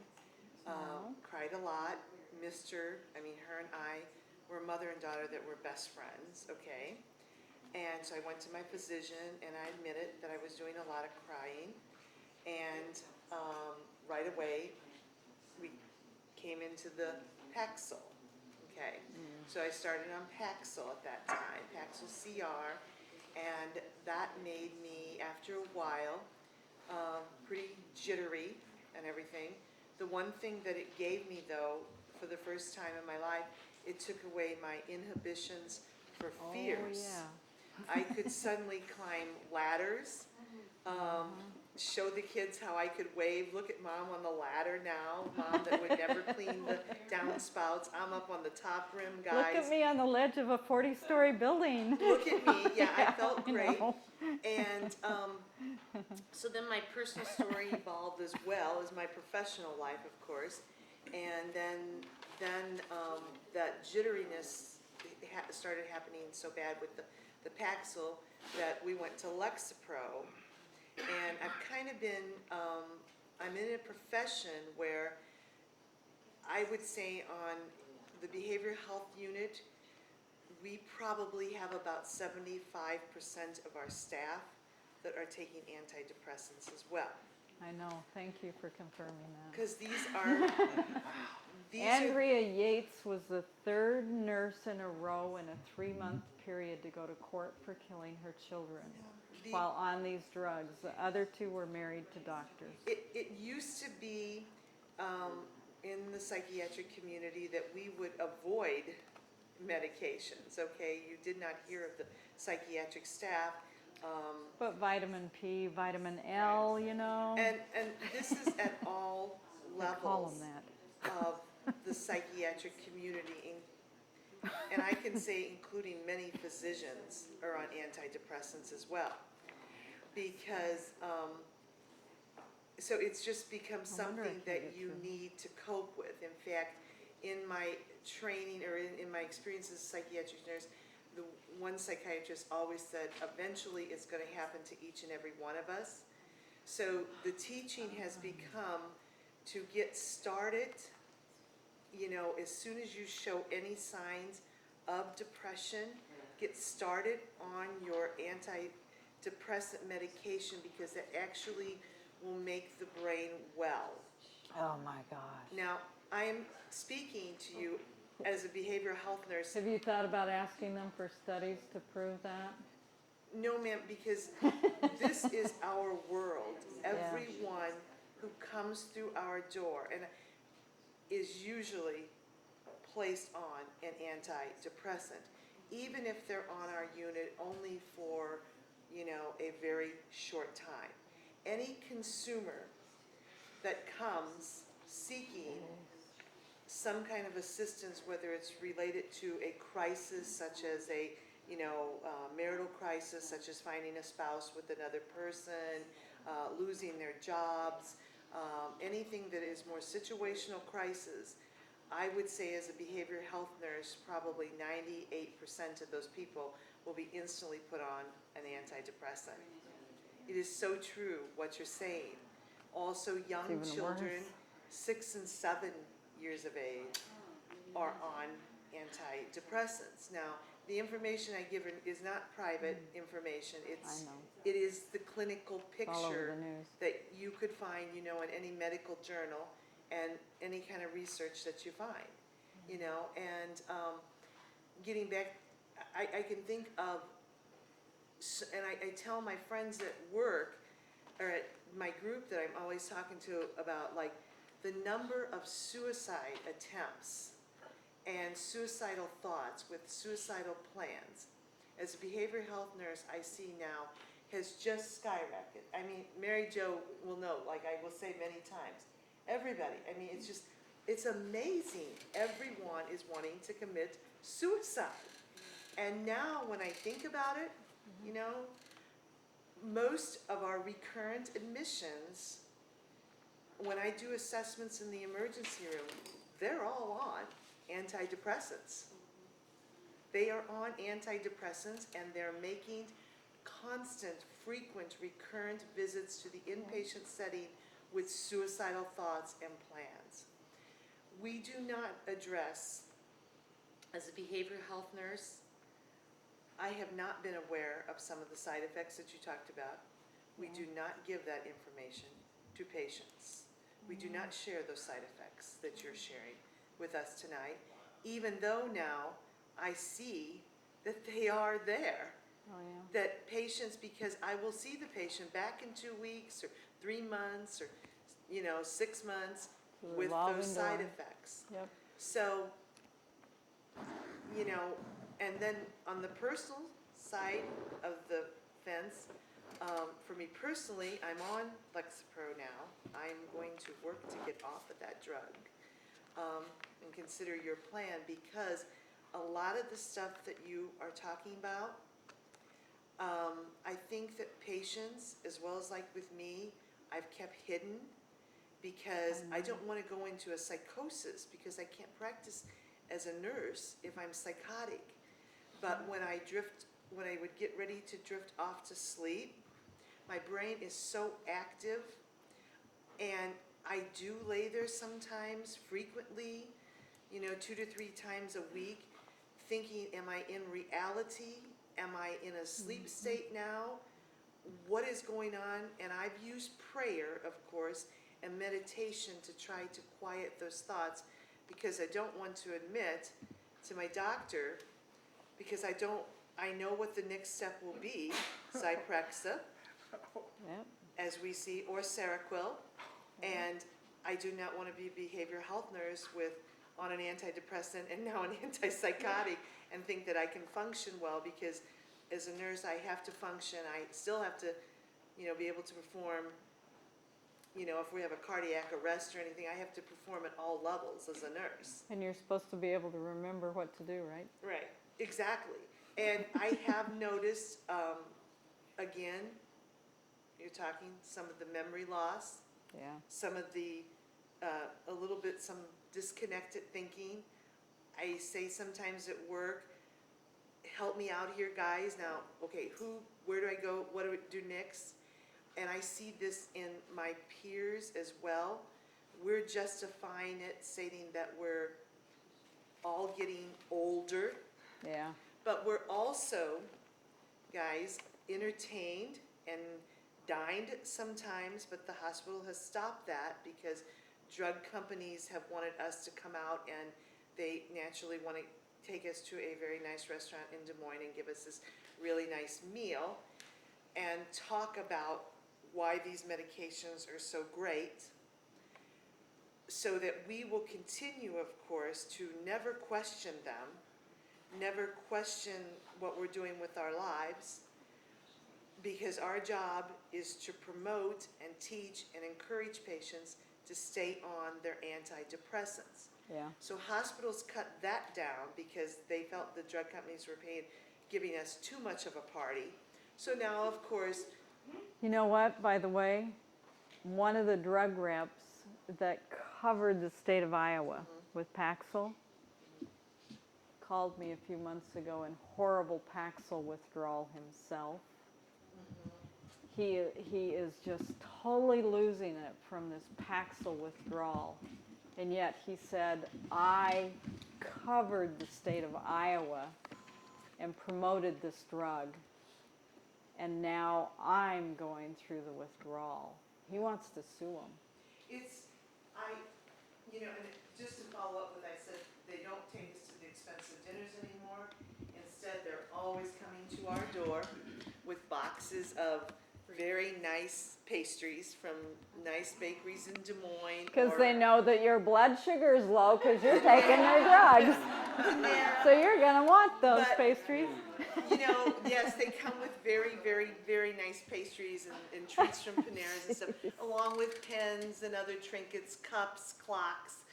And so you, as a behavioral health nurse, in fact, I'm going to be going to a conference at the University of Iowa, the state psychiatric conference, and I'm looking forward because there will be a bunch of drug reps there, and I'm sure I'm going to pick up cups and candy dishes and pens and all types of things. Go in my office. So, Go in my office and get the box of cleaners I stole from the doctor. the point that I'm They've making, got to see that. Your talk, to reach to like behavioral health nurses, we will never get the opportunity to talk to you, because instead I'm gonna meet with Talking the to the drug Zyprexa, or the Pfizer, or the Eli Lilly person, who's going to bring us all kinds of trinkets and goodies, and we're so happy to see them. And then they're going to tell us about, there was a new thing recently about a patch. There's a patch that you can wear. We got a great conference, little pep talk about that. I often wondered, why do they push this information to me? Because I can't prescribe, but you're also seeing a great number of nurses, or a bigger number of nurses in the state, becoming advanced registered nurse practitioners. And those nurses, because we have such a severe shortage of psychiatrists here in our state, nurses are taking up through the University of Iowa the program for advanced registered nurse practitioner in like psychiatric nursing. And those people are writing out scripts like you can't believe.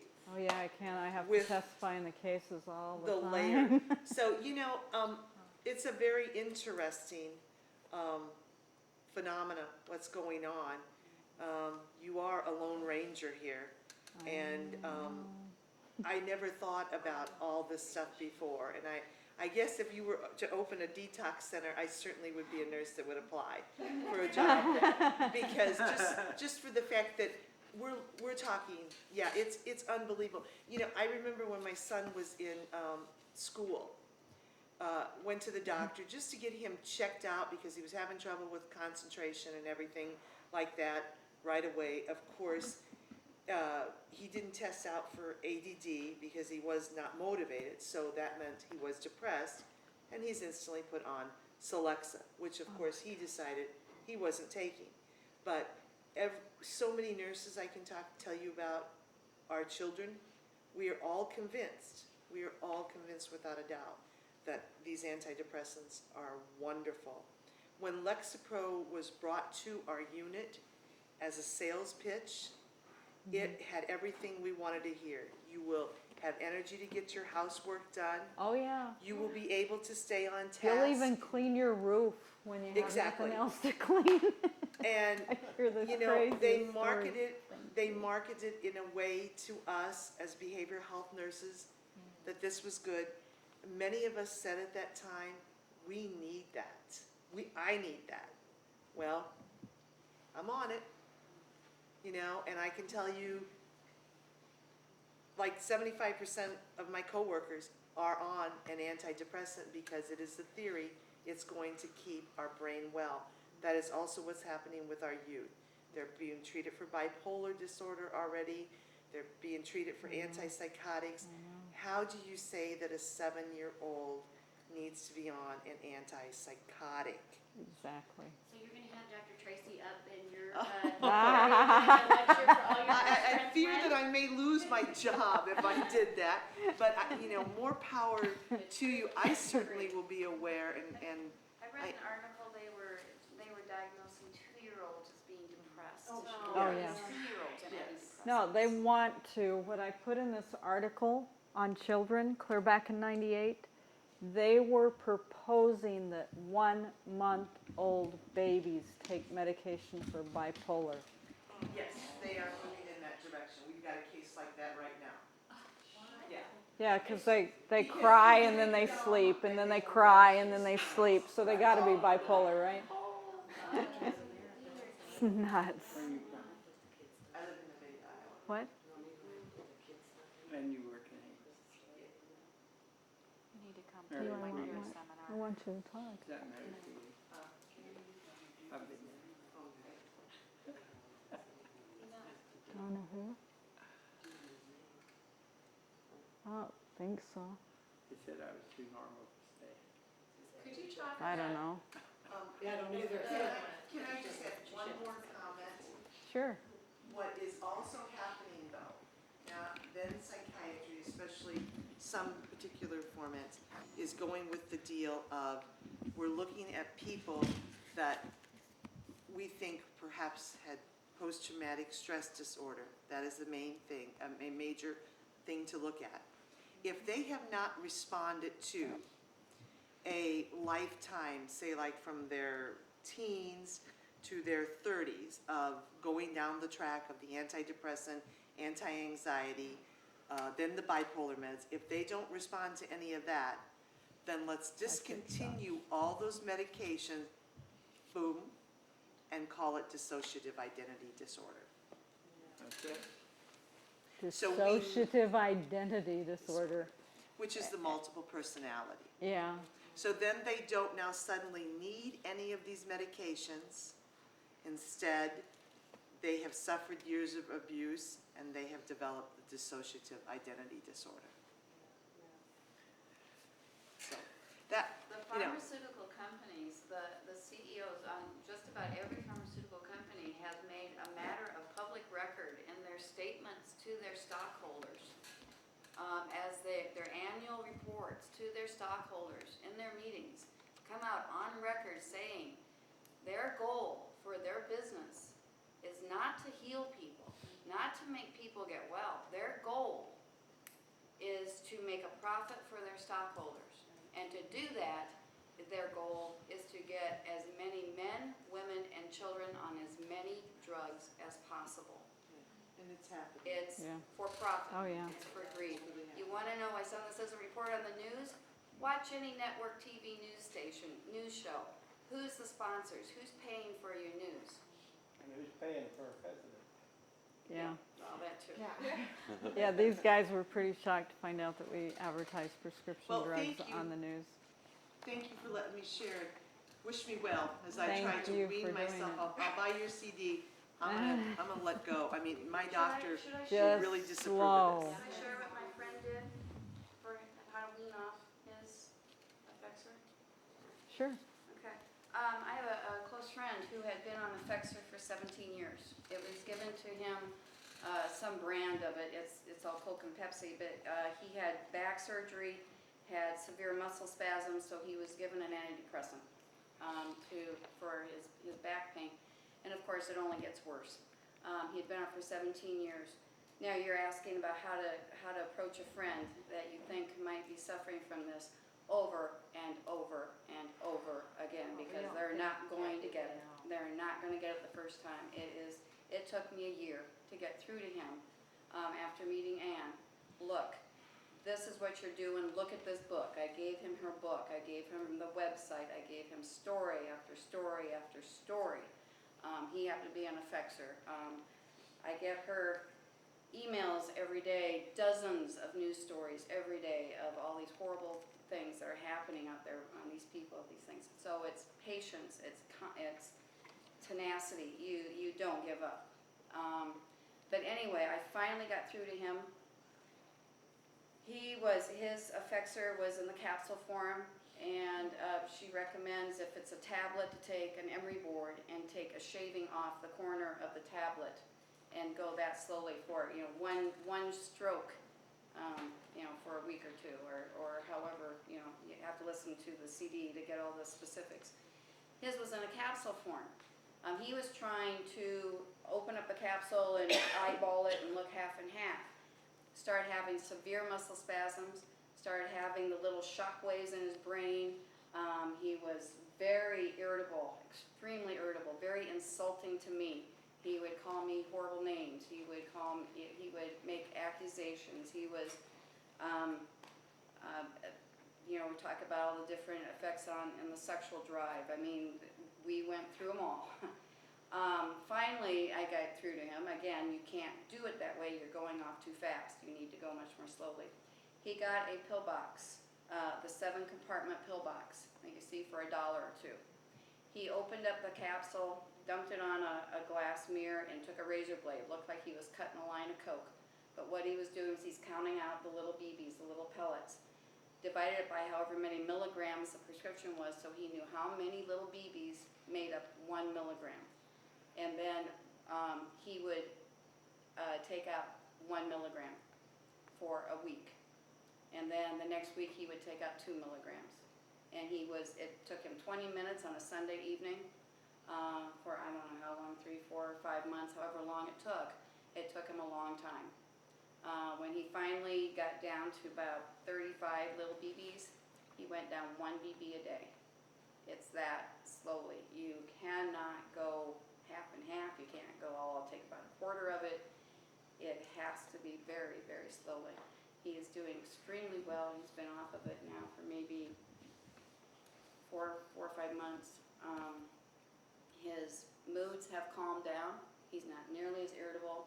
He's no longer insulting me. He doesn't remember saying some of those horrible things that he said to me. He doesn't have a lot of memory of the last 17 years of some specifics. You know, it's talk about righteous anger. There is you know, these perpetrators of all these horrific crimes. They are not the guilty ones, in my opinion. And when you read about these celebrities doing this strange behavior, cut them a break, because they're not the guilty ones. It's the doctors and the pharmaceuticals and the people around them that keep shoving this stuff down our throats. I should know this week if we can get through to Britney Spears. They loaded her up on antidepressants just before she made that last big presentation. She's been looped on Paxil for quite a while. And it just makes me sick. I mean, they made fun of Anna Nicole Smith for years because of her Prozac use and antidepressant use. Nobody even knew that what they were making fun of was her reactions to the medications for years. You know, she never really had a life. It's sad. And now I see them doing the same with Britney, with Nicole Richie, with Paris Hilton, Lindsay Lohan, yeah, all of them. And we just lost Richard Jeni, the comedian. We almost lost Owen Wilson. Did you ever find out about Mel Gibson? No, still trying to get through to family and friends. You know, Mel Gibson created that remarkable movie, The Passion of the Christ. And when that came out, he took all this grief about that he was anti-Semitic. And he worked overtime to try to explain, I am not anti-Semitic. I'm just as convicted as anyone else. And I love those of the Jewish nation as well as, you know, everyone. I am not anti-Semitic. And then what do you say? And then, of course, what's he do? He goes out and he has a few drinks. It's almost, though we can't get through him to find out which one he was on, it's almost classic that he must have been on one of these antidepressants, which when you mix it with alcohol, the two of them work synergistically to make the effects of both of them double. So if you're on an antidepressant, you take a drink, it's like taking 2 shots. You take 2 shots, it's like taking 4 shots.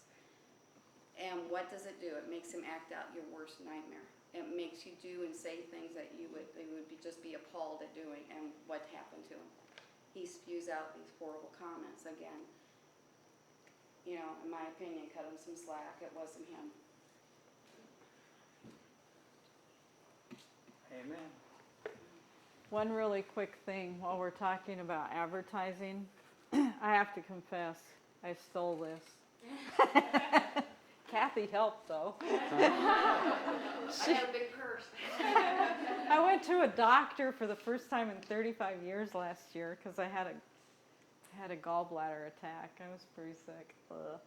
But I took care of it naturally, but I went to the doctor just to get a picture of how big the stones were. And so while we were in there, I saw this, and I couldn't believe it. You want to take a picture of this? That's a drug that's like Viagra. Have you heard of Viagra? Look at what they've got on the picture. They're giving that to doctors to sell the drug. It's Tarzan and Jane.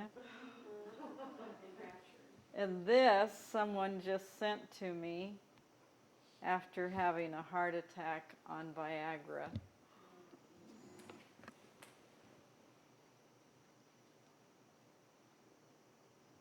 And that is a brain scan of his brain. Viagra causes 5 times more heart attacks than Vioxx. Is that like his brain without any blood in it? Well, So the black part is no brain cells. Oh, the black part is no brain cells. It's brain damage. Yep. You're going to see a lot about Viagra very soon. Remember I told you that Pfizer court-ordered all my emails? Well, I told them if they wanted all my emails, they were going to pay me for my time to get them all downloaded and printed off. They were going to pay for the printing, they were going to pay for the paper, they were going to pay for all of it. Then they decided maybe they only wanted maybe 8 hours worth, and after that I could forget the rest. So I was able to pick and choose just a little bit. There was one email I made sure they got. You know how everybody was sending out, well, you still get tons of spam, but I would get so mad when they would send me a Viagra advertisement. You know, I'm going, you stupid idiot. You think an Ann is somebody that's going to want a Viagra? You know? I mean, how masculine does that name sound? So they just caught me one night when I was tired and I was mad, and I thought, So I wrote back to them and I said, lose my email. I am your worst enemy. I said, the only good thing about Viagra is it will make Pfizer enough money to pay off all their Zoloft lawsuits. And I said the next thing we'll have to wait for is to see what kind of drug they come up with next to pay off all their Viagra lawsuits. I wish I could have been a fly on the wall to see that one. Speaking of being flies on the wall, let me tell you another quick story, an insider. Affects her. The homicidal ideation might have come from this. They might have finally admitted this because of this. I called them a few years ago and I said, I've got an adverse reaction to report. And they said, oh, okay. Rattle some